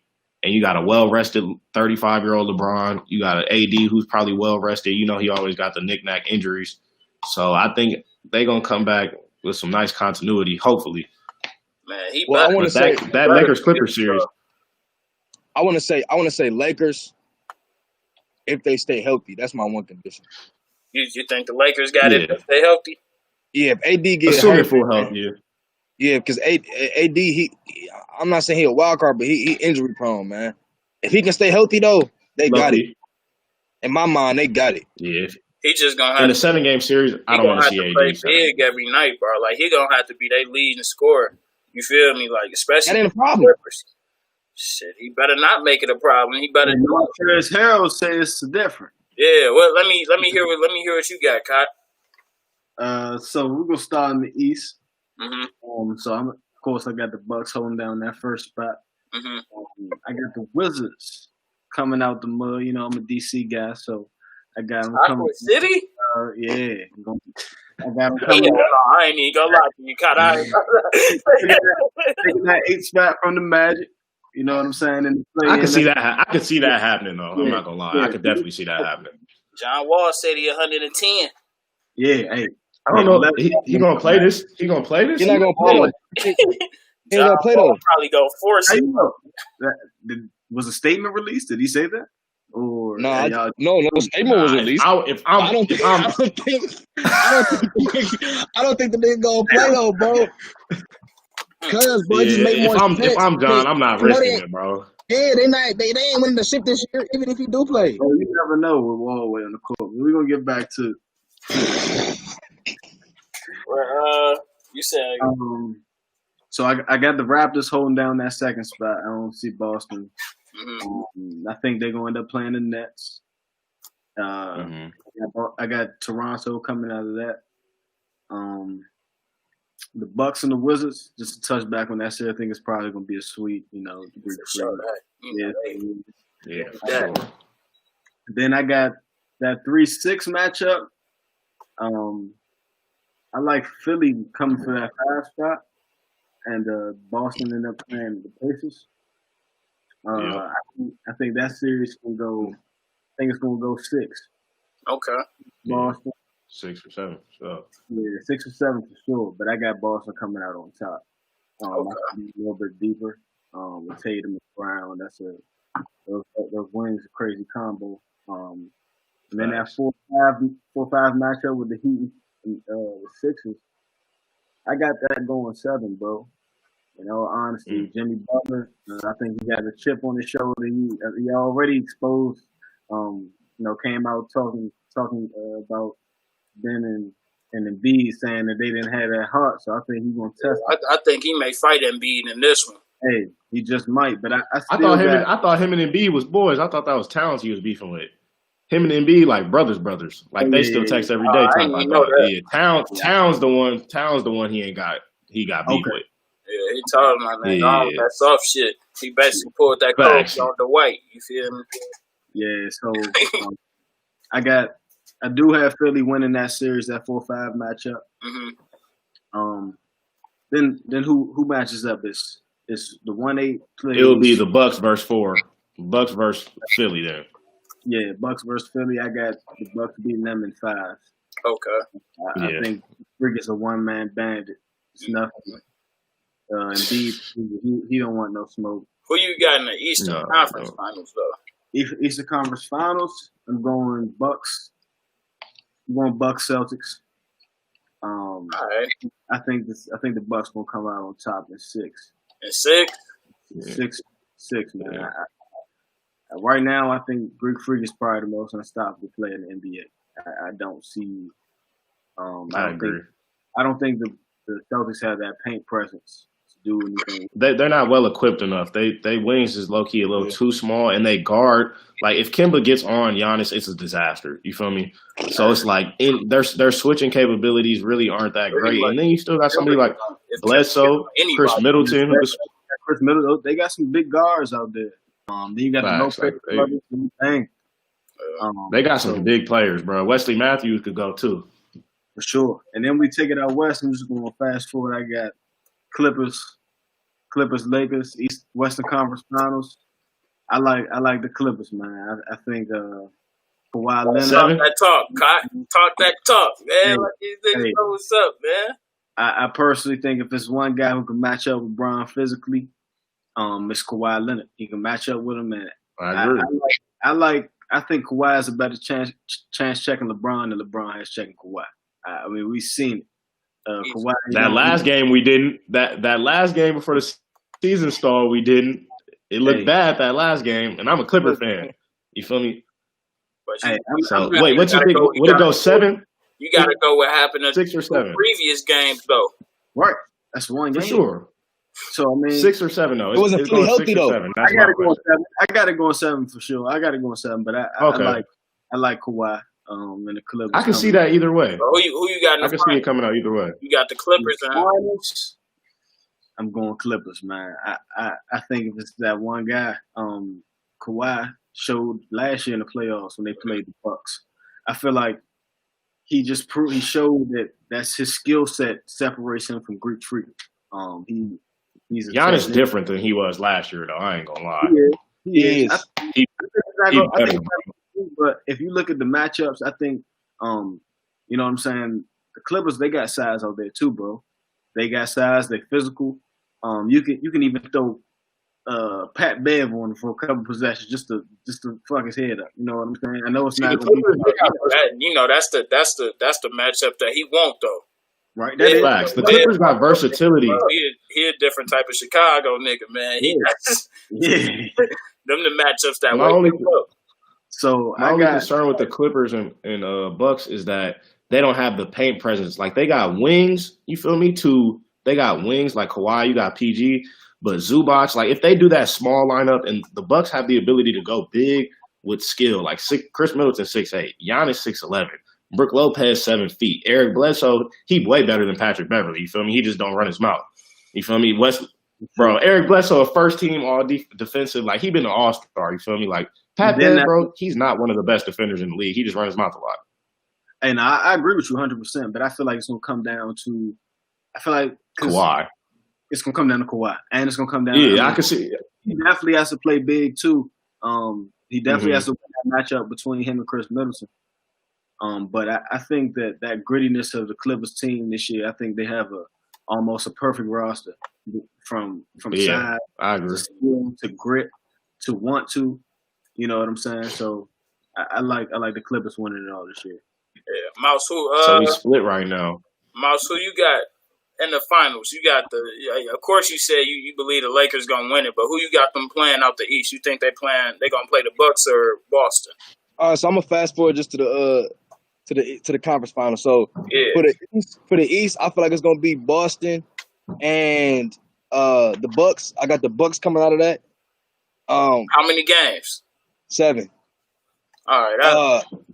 I feel like then I got the Lakers and the Clippers, and I got the Lakers coming out of that 7 again. One thing that real quick I want to touch on that I love this year in particular, this Western and Eastern Conference Finals is gonna feel like the championship because these niggas they match up perfectly, bro. Like it's gonna be again, it's up in the air. Everybody opinionated, but it could go either way for real. Hey, Bo, that's on your point. I feel like that's what made this year and everything ending so suddenly. It made it even that much more painful because this is one of the most competitive games we've seen. Yeah. And this is the first year. We always knew that one team who had the best chance of winning. It was Golden State. Right. Even LeBron and the Heat. Like, go back where almost you kind of knew who was going to win. This year was completely up. Yeah. Facts. It's probably the first time in like what? I want to say 4, 5, maybe 5, 6 years that niggas didn't really know who was going to win. Yeah. But what I want to say is that even though niggas don't really know who's going to win, I feel like niggas know who's going to win, man. Y'all heard that boy LeBron James? But my thing is this, right? I like how you stand. I like how Mouse, I like how you saying that, right? You said, but niggas know who's gonna win. Niggas know who's gonna win. Don't know who's gonna win, bro. We don't. You feel me? Don't. I know. That nigga 3-6 in that motherfucker. That nigga. Listen. Not with Anthony Davis. He 3-6. Not with Anthony Davis. All bets right now. I'm taking all bets right now. You feel he me? ain't 3-6 with Anthony Davis. On your line coming to playoffs, man. We get my motherfucking acres. Listen, bro. Hey, Bron is not playing, bro. Listen, this the first. What people don't understand is Bron 3-6. You right? He's balling this year, bro. But when the last time he had to sit down, he had time to heal. This is the first off season for he had time to heal. Now we had this Corona stuff. He got more time to heal. Mm-hmm. Oh man. Oh, he might come back average 40, nigga, in the playoffs. Because we got to worry about Kawhi. We got to worry about Kawhi being healthy too. Yeah, we got to worry about Kawhi. We're not talking about either because Kawhi get injured too, bro. Kawhi more so plays through his injuries. He's not so much injury prone too. He's not so much injury prone too. Paul George though has to stay healthy because he's injury prone. Facts. But what I want to say is though, if y'all know LeBron and y'all seen how much off time he's had to get his body right, I would put my money where my mouth is. Mouse, I done seen LeBron hit the rollie store with the rollie on with the bald head in the gym and ain't do shit. But bro, listen, man. You ain't never seen J.R. Smith and Matthew with J.R. Smith and Matthew Dellavedova. We talking about LeBron with Anthony Davis, bro. This is probably the best player he's ever played with. Because y'all heard me say, like D-Wade's a great player, but AD is a 7-footer that with handle, that can shoot. Everything. We talking about Paul George who has 6 points against Joe Ingles. You feel me? Like I don't know if I believe in that yet, and that's me as a Clipper fan. He has 6 points against Joe Ingles, and that's fully healthy. You feel me? I don't see AD doing that. Like I'm not gonna sit here and act like even if AD has a drought, he's still gonna have a double, my nigga. For sure. Kawhi had a great year last year, but let's not act like Pascal Siakam in game. No, I mean, we talking about a good run. You feel me? We talking about his championship run. Let's not act like Pascal Siakam. Let's not act like Pascal Siakam didn't have a 30 ball in game 1 of the finals last year. You feel me? Right. We're not gonna act like Kawhi was just sitting here getting carried. Like that squad is good, and they showing you this year that they just as good. Kawhi was dropping 40 LeBron left the Cavs playing lottery pick team. But hey, to my point, Micah. Hey, Micah. To my point though, he ain't do that shit on LeBron James. Not LeBron James. It can go either way. I done seen what Kawhi did to LeBron on 2 occasions already this year, and it wasn't nice. Man, listen, I'm gonna tell you something. It wasn't nice. I'm gonna tell you something. What Kawhi do to Giannis though? They got 30 piece at Clippers home when Giannis didn't play, and they got 40 ball when they played in Milwaukee. But listen, real quick, bro. Regular season LeBron and playoff LeBron is not the same niggas. They is not the same. Them is 2 different niggas, bro. You can say that about it. Can go either way. Different niggas, bro. You can say that about Kawhi. Bo. Just 2 years ago, the Pistons was the only team to beat the Warriors 3 times in one season. That mean we would have beat them in the playoffs? Nah. It can go. Look, it can go either way. You feel me? That's why I said it's going 7 guaranteed, because that means that it's really like a 50-50 chance for sure. Yeah, it's not sweet. Not sweet. No, for sure. Like, I wouldn't be surprised at all if the Clippers got there. I wouldn't be surprised at all if the Lakers got there. You feel me? Right. I wouldn't. That's why I said like the game 7. But I think go ahead. My bad. I ain't mean to cut you off, bro. No, you good. You good, bro. To my token, like you said, I feel like it could go either way for real. But I just gotta say, bro, this is the best shape we have seen LeBron. This nigga is 35. Yeah, he been cooking this year. I will say that. Him and AD, they've had it down. Since we talking about LeBron, right? Which eighth seed, which team, if they were the eighth seed, would pose the biggest threat to the Lakers? I would go with. I just gotta say the Pelicans, bro, because it's not that they can just do some wild shit. It's just that if it do happen, that'd be the worst way for it to happen. You got the new kids, Zion. Then you got all the young niggas that you done let go of to get AD. You got Lonzo there. You got Ingram there. You got Hart there. Them niggas playing with a chip on their shoulder. But do I think that they could beat the Lakers? Fuck no. But it's just, you know what I'm saying? That's just me. I'm a second that. I think that with Dallas in the the 7th spot right now, if they ended up somehow dropping to the 8th seed, they do not want to see. That's a tough one. That's a tough one. It really just depends on Porzingis, though. Because if Porzingis ain't right, AD going to have 50 every night. Yeah, so, but I feel like, they got the size. They got, you know what I'm saying? Luka is proving himself. You know what I'm saying? He's no slouch. So he's not a scrub. See, I think Dallas will stay in that 7th seed, but I think the biggest threat, if they get in, is the Blazers. Because, like, realistically, young players don't win early on. So, you feel me? Like, Zion and them, they'll be cool. They'd be exciting. And, like, same with Memphis. Like, it'd be cool to watch. But Dame is a vet. CJ's a vet. Melo's a vet. You feel me? Like, they got veterans on their team. Yeah, they got Whiteside, Nurkic, come back healthy. They got a reason, I think, nah. What'd you think? I couldn't hear you. I think they have a reason. Yeah, they got TA. They picked up. Yeah. So and I think that's a good defensive piece too. Right. They got veterans. It's more so about the guards, though. Like, you feel me? It's hard to stop small, very crafty guards in the playoffs for 7 games. Albeit they'll beat them probably in like 5 or 6.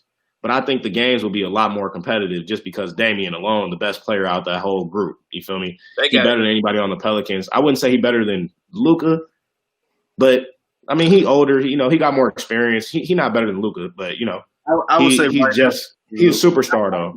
I give it to him right now. Yeah, right now he more. Who pushing Danny Green starting at 2, Rondo starting at 1? Nah, Avery Bradley. See, I don't they defensive know if players. Avery Bradley want anything to do with Damian Lillard, and I don't know if you like Patrick Beverly. Avery Bradley just as good as Patrick Beverly, if not better though. Not better. Yeah, that's true. I don't know if he want anything to do with Lillard, and I don't know what Danny Green wants to do with McCollum when McCollum on. McCollum can't be coming out here on no fluky, you know what I'm saying, off and on shit. He gonna have to really ball if that's the case. Mouse, that's what I think like 5. Yeah. Mouse, who you think posed the biggest threats to the Lakers if they was an AC? I gotta agree with Kai. I gotta agree with the Mavs, bro. Yeah. Especially if they healthy, like, bro. That's one of the things we talked about on the other episode. Like, when Bron gone, all the niggas of our generation gone, who gonna be willing to play? Luka is gonna be that nigga, bro. He ain't a nigga, but he that nigga. You know what I'm talking about? Undisputed too. Like undisputed. Yeah, bro. He one of the niggas who just every game, if he ain't gonna give you 30, he gonna give you 28, 12, and 15. He's a problem, bro. And I feel like Luka is one of the players that can stay healthy because he kind of stay on the ground, bro. Like, he just ain't super athletic, just rising up over niggas yamming. Like, bro, he kind of stay on the ground with it, bro. Nah, he don't rely on his athleticism, but he just so damn young. Like, that's the only reason that's my concern with him in the playoffs. Like, because it's been, Luka's, he's one of a kind, but, it's been a lot of nice dudes at a young age. Like, you feel me? Michael was young. LeBron was young at a point. KD was young. It's just like you got to mature to start winning in the playoffs. You know what I'm saying? Hey, Kobe had. Did y'all see that? But Who just said Kobe? Because did y'all see that? What he averaged in the playoffs at age 22? Nah. I was about to say, but he had the luxury of playing with some. Are we talking about somebody that's leading a team at 22? You feel me? Like he had the luxury of playing with. He ain't lead. He didn't lead the Shaq and Kobe. Bro, I'm Lakers. talking about in that playoffs. That nigga was averaging 41, 7, and 7. I was Bro, like, Shaq averaged 38 and 16 in the finals, though. You feel me? Like that's no argument to Kobe, but I'm just saying at 22, Kobe didn't have the pressure of leading a team. You feel me? Like because he didn't have to be 1A every night. Like LeBron, the Michaels, the KDs, like they were clearly definitively that guy. You feel me? And it's the same for Luka. Like I don't know if he's ready for that pressure just yet, but I think if they stay at that 7 seed too, they can make it interesting for the Clippers because the Clippers don't really have the big enough size. But I think that could be a real interesting series. I think Luka could push them to 6. Yeah, they're gonna have to do something crazy. What's even like with the season, how I had that I wouldn't say brief pause, but it had a 2.5, 3 month hiatus. They had Giannis like forecasted to win the MVP. Do y'all think that was accurate or should it have been Bron? Because I've been hearing a lot of mixed reviews on like, man, oh hell nah, Bron should have got it. It's some niggas that feel like Bron should get it every year. So what's y'all thoughts on? I'm gonna start it off with Mouse. He over there like, yeah. You know, I feel like Brown is one of the situations that we'll realize how great he is when he's done.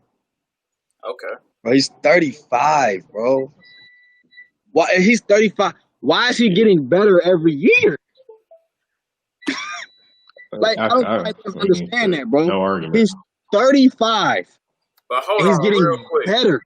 Just to add to that, real quick, because I feel like LeBron has got to that point to where Jordan was when he was talking about 98 in the Last Dance, like how he was saying 98 was his best year because he mastered his mind. You feel me? He mastered the game with his mentals. You feel me? It wasn't just off of athletic ability. Like he was one of them other ones off athletic ability. And 98, that's why he said he felt like that was his best season. I feel like Bron is not saying that he just is, but I feel like he probably mastered his mind a year or two ago. You feel me? So, But yeah, keep going, Mouse. No, Bron used to always say, and I remember this growing up when he played for the Cavs, that during the times of the playoffs when he was folding and they was losing series, he used to have to get on social media because of all the criticism.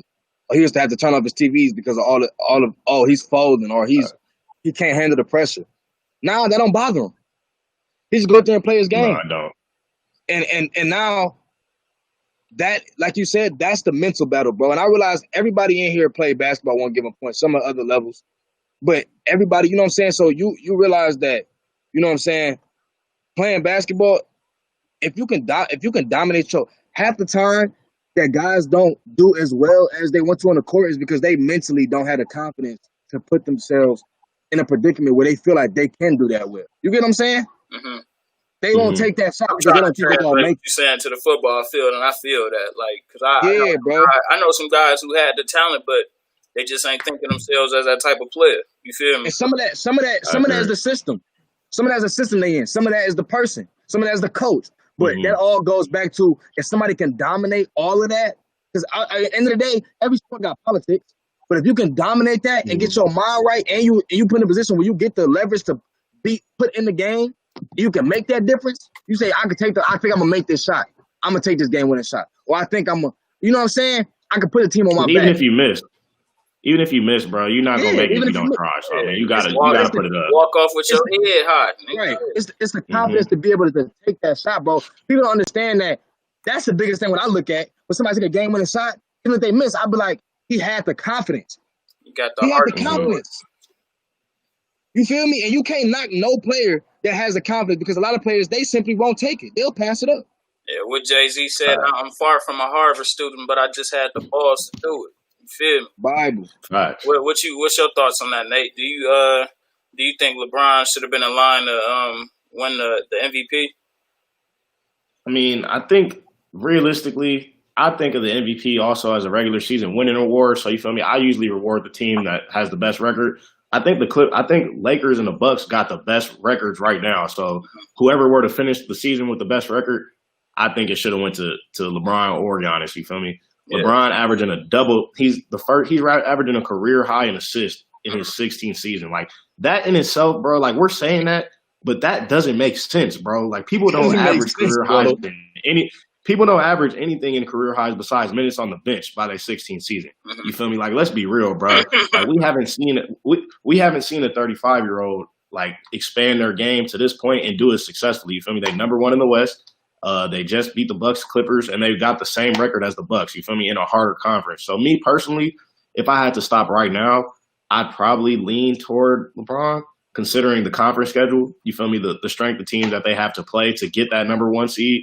But I wouldn't be mad at Giannis. I think Giannis is really good. He averaged 30 and 13, and he should be in the conversation for Defensive Player of the Year. I think that both of those players have forecasted to win that too. Facts. Like I think both of them have a legit argument to get it. I think it just should come down to which team, if it's this close, which team has the best record at the end of the season. You feel me? Because it's just so close. Like I don't see how you could give it to Giannis like definitively, or how you could give it to LeBron definitively. Because both of them are just like, 30 and 13 at 26 years old is like 31. You feel me? Like 30. You feel me? 30 like that's Jordan averaged 30 10 times. You feel me? 9 times in a row. But that's neither here nor there. Facts, but that's rarities. You know what I'm saying? Like we talking about a 7-footer. Like, and that was kind of my whole argument for Giannis and Jay Harden last year. Like Jay Harden took like 5 more shots than Giannis and only averaged 7 more points. You feel me? But he didn't average more rebounds, and he might have averaged one more assist. But Giannis had the best team in the league. You feel me? So I think MVP, if it is a regular season award, we got to reward the winners. And so in a close race like this, whoever ended up with the best record may the best record win. Hey, what's your thoughts, Scott? Hey, so my thoughts are, both of y'all made some great points. I agree with Nate. But I will have to say that if we're going to ping on LeBron James, I feel like everyone is adding the aspect that he's in his 16th season averaging, a career high in assists. Facts, like that shouldn't matter. That should not matter when it comes down to stats this season.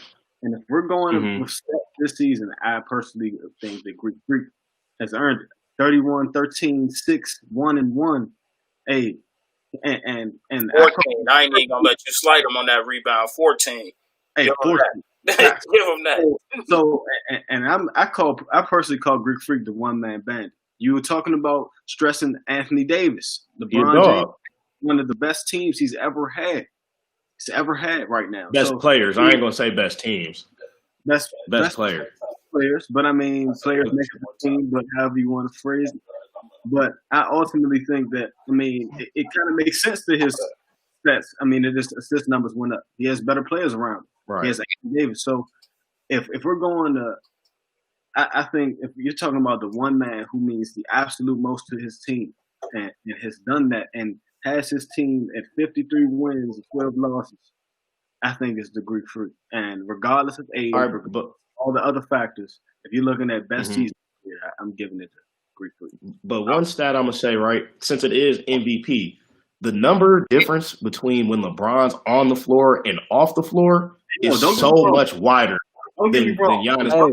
He's like very close second. I know how important and intricate he is to that team and that system and whatever team he's on. Nah, that's just the stat that I can try to help throw it over. But like when LeBron sits, bro, they're like, you feel me? Their offensive rating goes down like 10 points. You feel me? When Giannis sits, they win games. You feel me? They can still win games. Like I've seen them beat the Clippers without Giannis. You feel me? At Clippers. You feel me? LeBron, when he sits, bro, they don't have another point guard. You feel me? They don't have one like real point guard. Like the whole offense. Bro, Rondo, yes, but he don't start. You feel me? We're talking about like somebody that starts and like really contributes consistently on a nightly basis. He could start. Like, you feel me? LeBron is their whole offense, bro. Like when it comes to really who's in the game, Rondo is not that good right now. Let's be real. Like he's not Rondo of old. He's an okay role player now. He's not an elite player. He's a facilitator. You think so? He just stops. I know that, but he turns the ball over a lot, bro. He makes a lot of bad decisions. If you really watch him, bro, Rondo turns the ball over a lot now. You feel me? Like he makes a lot of passes that like Celtics Rondo wouldn't be making. That's why I say he's a good player, but you feel me? Like he's not. You wouldn't rely on Rondo to lead an offense right now for a contender. You feel me? That's why I say like the offense. Not to say it doesn't run through Giannis, but he has a lot more capable ball handlers. Like Chris Middleton can run a pick and roll. You feel me? Danny Green ain't running a pick and roll. Avery Bradley ain't running a pick and roll. Eric Bledsoe can run a pick and roll though. You know what I'm saying? Like they got some dudes that can help out with Giannis in terms of creating the offense. When LeBron's not on the floor, who do you lean on to like create the offense? Like AD's still a big. You still got to toss the ball into him low key because he's not like Giannis. You feel me? He's not going to bring the ball up and make a play. He can, but I don't think that's the development. I don't think that's the development of his game just yet, though. You feel me? Like Giannis more comfortable doing it. AD for sure can do it, but I don't know why he hasn't taken that leap. But I think LeBron accounts for a little bit more of the offense. But to your point, Giannis is just so dominant on defense too. So it's really a toss up, bro. Like whoever gets the best record. I'm with Kai. I'm going Giannis. You feel me? You can't. It's hard to deny 31, 14, and 6, bro. It's like you know what I'm saying. Those are numbers. I gotta see them numbers. Yeah, it's right. LeBron 26, 11, and I think 8 or something. Yeah, 26, 11, and 8. But just 20. Just to move on, just the last topic, we could just do this. We got 10 minutes. The top 5 point guards, bro, currently playing. And I'm going to do my list. I'm going to just start mine first. I got 3 honorable mentions, though. You feel me? Okay. But at 5, well, I'm going to do my honorable mentions first. De'Aaron Fox, he been hooping. I like what he been doing this year. 21, 7, and 4. Kyle Lowry. 28 and 5. You know what I'm saying? It ain't no knocks on that. And he been leading. You know what I'm saying? Then Ben Simmons with 17, 8, and 8. I ain't mad at that. But for my top 5, I gotta go with Dame as 1. He 29, 8, and 4. Russell, he 28, 8, and 7. Trae Young, 39 and 4. Kemba 21, 4 and 5, and Chris Paul at the 5th spot with 18 and 5, and I think 8 or something. So yeah. Wait. So we talking solely this season, or are we talking about players that we know going to be in the league next year? No, that's currently playing, just solely this season. That's why. That changed my whole list then. Yeah, that's why I ain't even put Kyrie, I ain't put Curry or none of them in there. For sure. Yeah. All right, so I'm gonna go number 1. You gotta go Damian Lillard. Yeah. Have to. You know what I'm saying? He's by far this year, I mean, with no Steph, and no Kyrie, like he by far the best point guard in the league. You feel me? Number 2 this year, when it also comes to winning, I'm gonna go with Chris Paul, bro. Because what he's done for that OKC team in terms of composure and stats and defense, you feel me? They have the same record as the Rockets, bro. And the Rockets traded him for Russell. Everyone with way less pieces. You feel me? If you didn't say that everyone thought that OKC lost in that trade. Yeah, I was about to say exactly. that. I think I told Nick Mouse that last episode. Like my thoughts on OKC. I'm like, man, 14th seed niggas busters now. Niggas, CP. No one thought they were a playoff team, bro. Feel me? But she proved me wrong, bro. I'm gonna go 3 Russell because, like I said, they switched places and Chris Paul has held them to the exact same standard with less pieces. You feel me? Without Paul George, with Shea Gilgeous, Danilo, and Steven Adams. Like, you feel me? Those are good players, but they ain't Paul George. So I'm gonna go Russell number 3, and then I'm gonna go Trae Young number 4. Wait, question: does Luka technically play point guard? Because they don't start another point guard on his team. I mean, you could. My list would be different than if he was considered. Well, if I consider him a guard, technically point guard, I put him as a 2. But but just bump my list down. Put Luka at number 2, right behind Dame, and then I'm gonna go Russell. No, Luka at number 2 behind Dame, then Chris Paul, then Russell, and then I'm gonna go Trae Young. I ain't mad at that. Actually, nah, I can't do that. Because he literally the worst defender in the league. So I got to go Kemba Walker. Okay. Kimba bad too. Like He ain't Trae Young bad though. You feel me? Like Trae Young, they say like by the numbers, he the worst defender in the league type. You feel me? Like when he on the court, the defensive rating is awful. terrible. I almost put Morant in mine because I just like what he doing just with Memphis in Sure. general. Like I ain't expect much out of them either, and he been taking up. You know what I'm saying? Leading them and taking them to places that they ain't been without Mike Conley. You feel me? So I forgot about John Morant. That might change my last one because I like John Morant's game better than I like Kimba's. word. I ain't gonna lie. Kyle, So I think. What you had something else?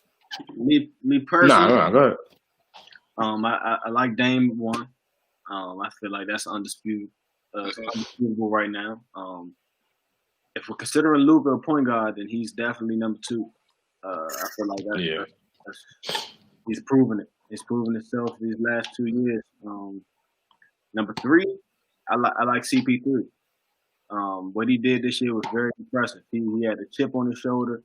And everybody counted him out. He proved them wrong. Like I'm nowhere near done. Still got a lot left in the tank. And I like how he brought that young conglomerate together and made them work.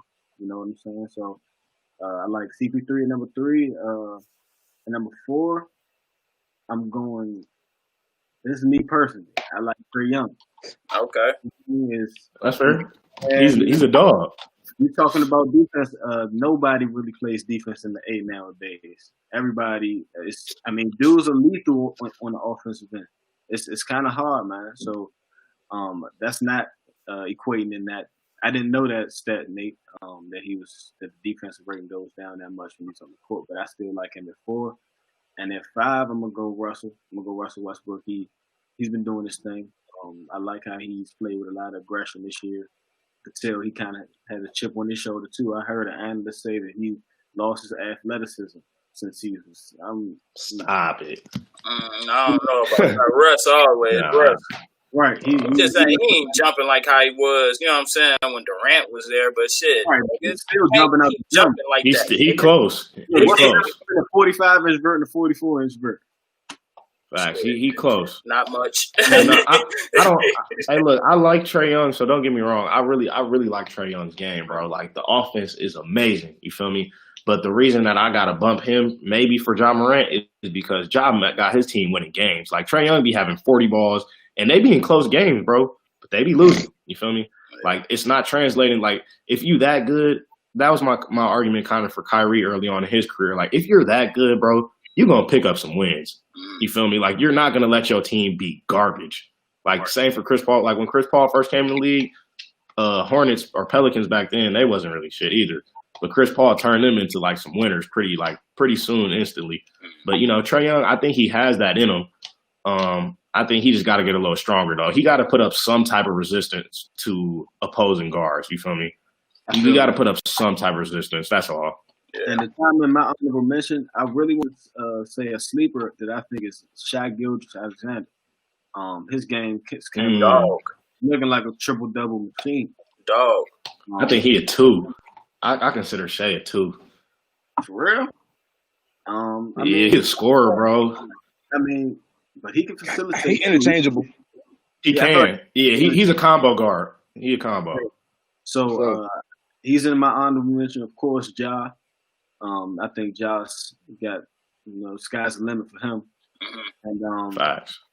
Kimba, I really feel like that 4, 5, 6 position is all interchangeable between Trae Young, Kimba, and Russ right now. That's my personal take. For sure. And shout out Murray out there in Denver. I like him a lot too. Oh yeah, Jamal Murray. I was about to say good guards out here. Yeah, bro. I like him a lot. What's your list, Mouse? We finish this off, man. I gotta go Dame. Okay. Number 1. Damn. It's hard for me because I want to say niggas that's not hooping. Shit. Nigga said AI. Me too. That's what I was going to do. You know, that's the only thing he think about. Hell yeah. Motherfucking, I gotta take Dame. I gotta take Kimba. For me. Number 2. Shit, I don't know, bro. I know it's absurd, but bro, Trae Young has been cooking this year. What he averaging like 28, 27? 30. Like 30. 39 and what else? 39 assists and 4 rebounds. I gotta take Trae Young number 3, bro. I ain't mad at it. That nigga's he's a dog. I'm not mad at it either. He's a problem. I don't know, bro. See, I will redo my whole list because I consider Bron a point guard, so I will put him in number 1. But hey, come on. We could. They don't start another point guard. That's the only argument for Bron. Like they don't start no other point guard. So technically, they point guard. That's what I'm saying. He is their point guard. Bro, okay, so look, Bron. I got Bron, and I got Dame, and I got Trey, then I got Kimba. Then I had to go. After that, I had to go Jamal Murray, bro. I like what he's doing, bro. Cause what about Luka? Luka not a 1 over Russ? Man, listen, bro. I don't like Russ, bro, and it's nothing personal. Murray over Kimba? I got Kimba in there. Okay. But I don't like Russ, bro, just because I feel like everything he do is forced. Whether they win or lose the game, he gonna have a triple-double. Yeah. I mean, I'm not saying – don't get me wrong. I'm not saying that don't mean he a crazy athletic player, but, like, we talking about quality players. Like, that means winning the games, too. And Jamal Murray, he the type of player where I can tell that he blends perfectly into the Nuggets system and still gets hits. And that's why I fuck with him so heavy because he running the plays coming off of a fucking screen and roll, whatever it may be, and he just fucking niggas up. Hey, he disappearing too much for me though. If he go crazy in the playoffs, he didn't have one of the best off seasons ever, man. You feel me? You ain't had the situation. You feel me? Yeah, but I had to give him. I had to give him. You feel me? That boy that came off a hell of a season. No, facts. I have to give him a honorable mention though, like because he either him or fuck, bro. Kai just said his name, bro. I don't know why I just forgot his name. Ja Morant. Yeah, Ja Morant, bro. Yeah. Either Ja Morant or Jamal Murray. I mean, I feel like Ja Morant's ceiling is higher, but you be talking about this season, then you know what I'm saying? Yeah. For me, they both at my 5 for me. So yeah. Yeah. Well, shit, man. I appreciate y'all for coming in, bro. Tapping in with us today for sure, man. Cot, man, I appreciate you. The door always open for you whenever you want to get on, bro. Just tap in with me. Let me know you in here, bro. You know, you family now. And, man, Nate, Mouse, y'all already know what's up, man. You know, we back at it again. Like, you know what I'm saying? But just, man, for sure. But just, sipping. You know what I'm talking about? Oh, yeah. Don't think he ain't had a bottle, man. Take a sip out the bottle just for the people. So y'all niggas know what's going on, man. They think you lost it, man. You gotta let them know, man. Hey, he's still going. But no, again, man. Like I was about to throw up. Magazine. Make sure y'all go over there and check them out. Small businesses, big business. If you want a marketing campaign built for your company from the ground up, you can check them out. Shout out Kevin over there. Shout out TOV Sports, man. Everything was powered by them today. Shout out National Sports Chat, man. Go over there and follow us on our sports page. We drop all the sports content every day. We our own content. We create our own content, so you'll see this on the page. And make sure y'all go follow these gentlemen here, man. Y'all just drop y'all IG names real quick so they can go follow y'all. So follow me up at More Nate, Moore Nate. You feel me? Pretty simple. More with 2 O's. Nate. Yeah, that nigga Nate got more. You know what I'm talking about? And then shout out. You know what I'm saying? Follow me at A1_J. It's real simple. I'm the top of the bracket. A1_ and then J. You feel me? You know what I'm talking about? Yeah. So, and y'all connect with me at Young GJC. You know what I'm saying? Coming to you with the, you know what I'm saying, straight real. Man. For sure. And real collegiate Cooper, man. Make sure y'all tap in with all 3 of these guys, man. Make sure y'all go over there and follow them, man. Like I said, go follow National Sports Chat, the YouTube, the IG, the Twitter, the Facebook, everything, Spotify, Apple Podcast app. We everywhere, man. So make sure y'all just go ahead and check in with us. We got a lot of new stuff headed y'all way on the page. So just keep your eye out for us, man. And like I said, I appreciate y'all for checking in today with me. And I don't have nothing else. Y'all got something else, man? I just want to say appreciate you having me, bro. For sure. Pleasure, man. Man, for sure. Yeah, man. All y'all stay safe out there. All my African American people, just keep fighting the good fight. To the allies that we was talking about, we appreciate y'all, man, for real. Yeah. And let's just keep the momentum going with the movement we got going right now, man, for real. For sure. Yeah. I want to follow Benet say, keep the movement going. You know what I'm saying? A week from now, we're going to be back on this motherfucker on Thursday. I want to see the same energy. You feel me? I want to be able to get on here and say we still going strong for weeks and months to come. So, you know what I'm saying? Just keep fighting the good fight. We in here with y'all. You know what I'm saying? Man, no doubt. For sure. Make sure y'all stay safe out there, especially protesting. You know what I'm saying? Doing everything like that. Stay safe. Stay vigilant, man. And definitely, just patrol yourself. You know what I'm saying? Protect yourself and control yourself, man. Don't let 12 try to protect you. You protect yourself from 12. You feel me? So that's how we rolling over here. But I don't got nothing else. Like I said, man, I appreciate you guys for tapping in with me today, man. We gonna run it back real soon. You know what I'm saying? If y'all want to run it back next week, we run it back next week on. You already know. Man, no doubt. I'm in here. I'm in here. For sure, though. But, man, like I said, man, this is a Mike and Friends podcast, man. We checking out, man. And just keep messing with us. Yes, sir. Get out of here.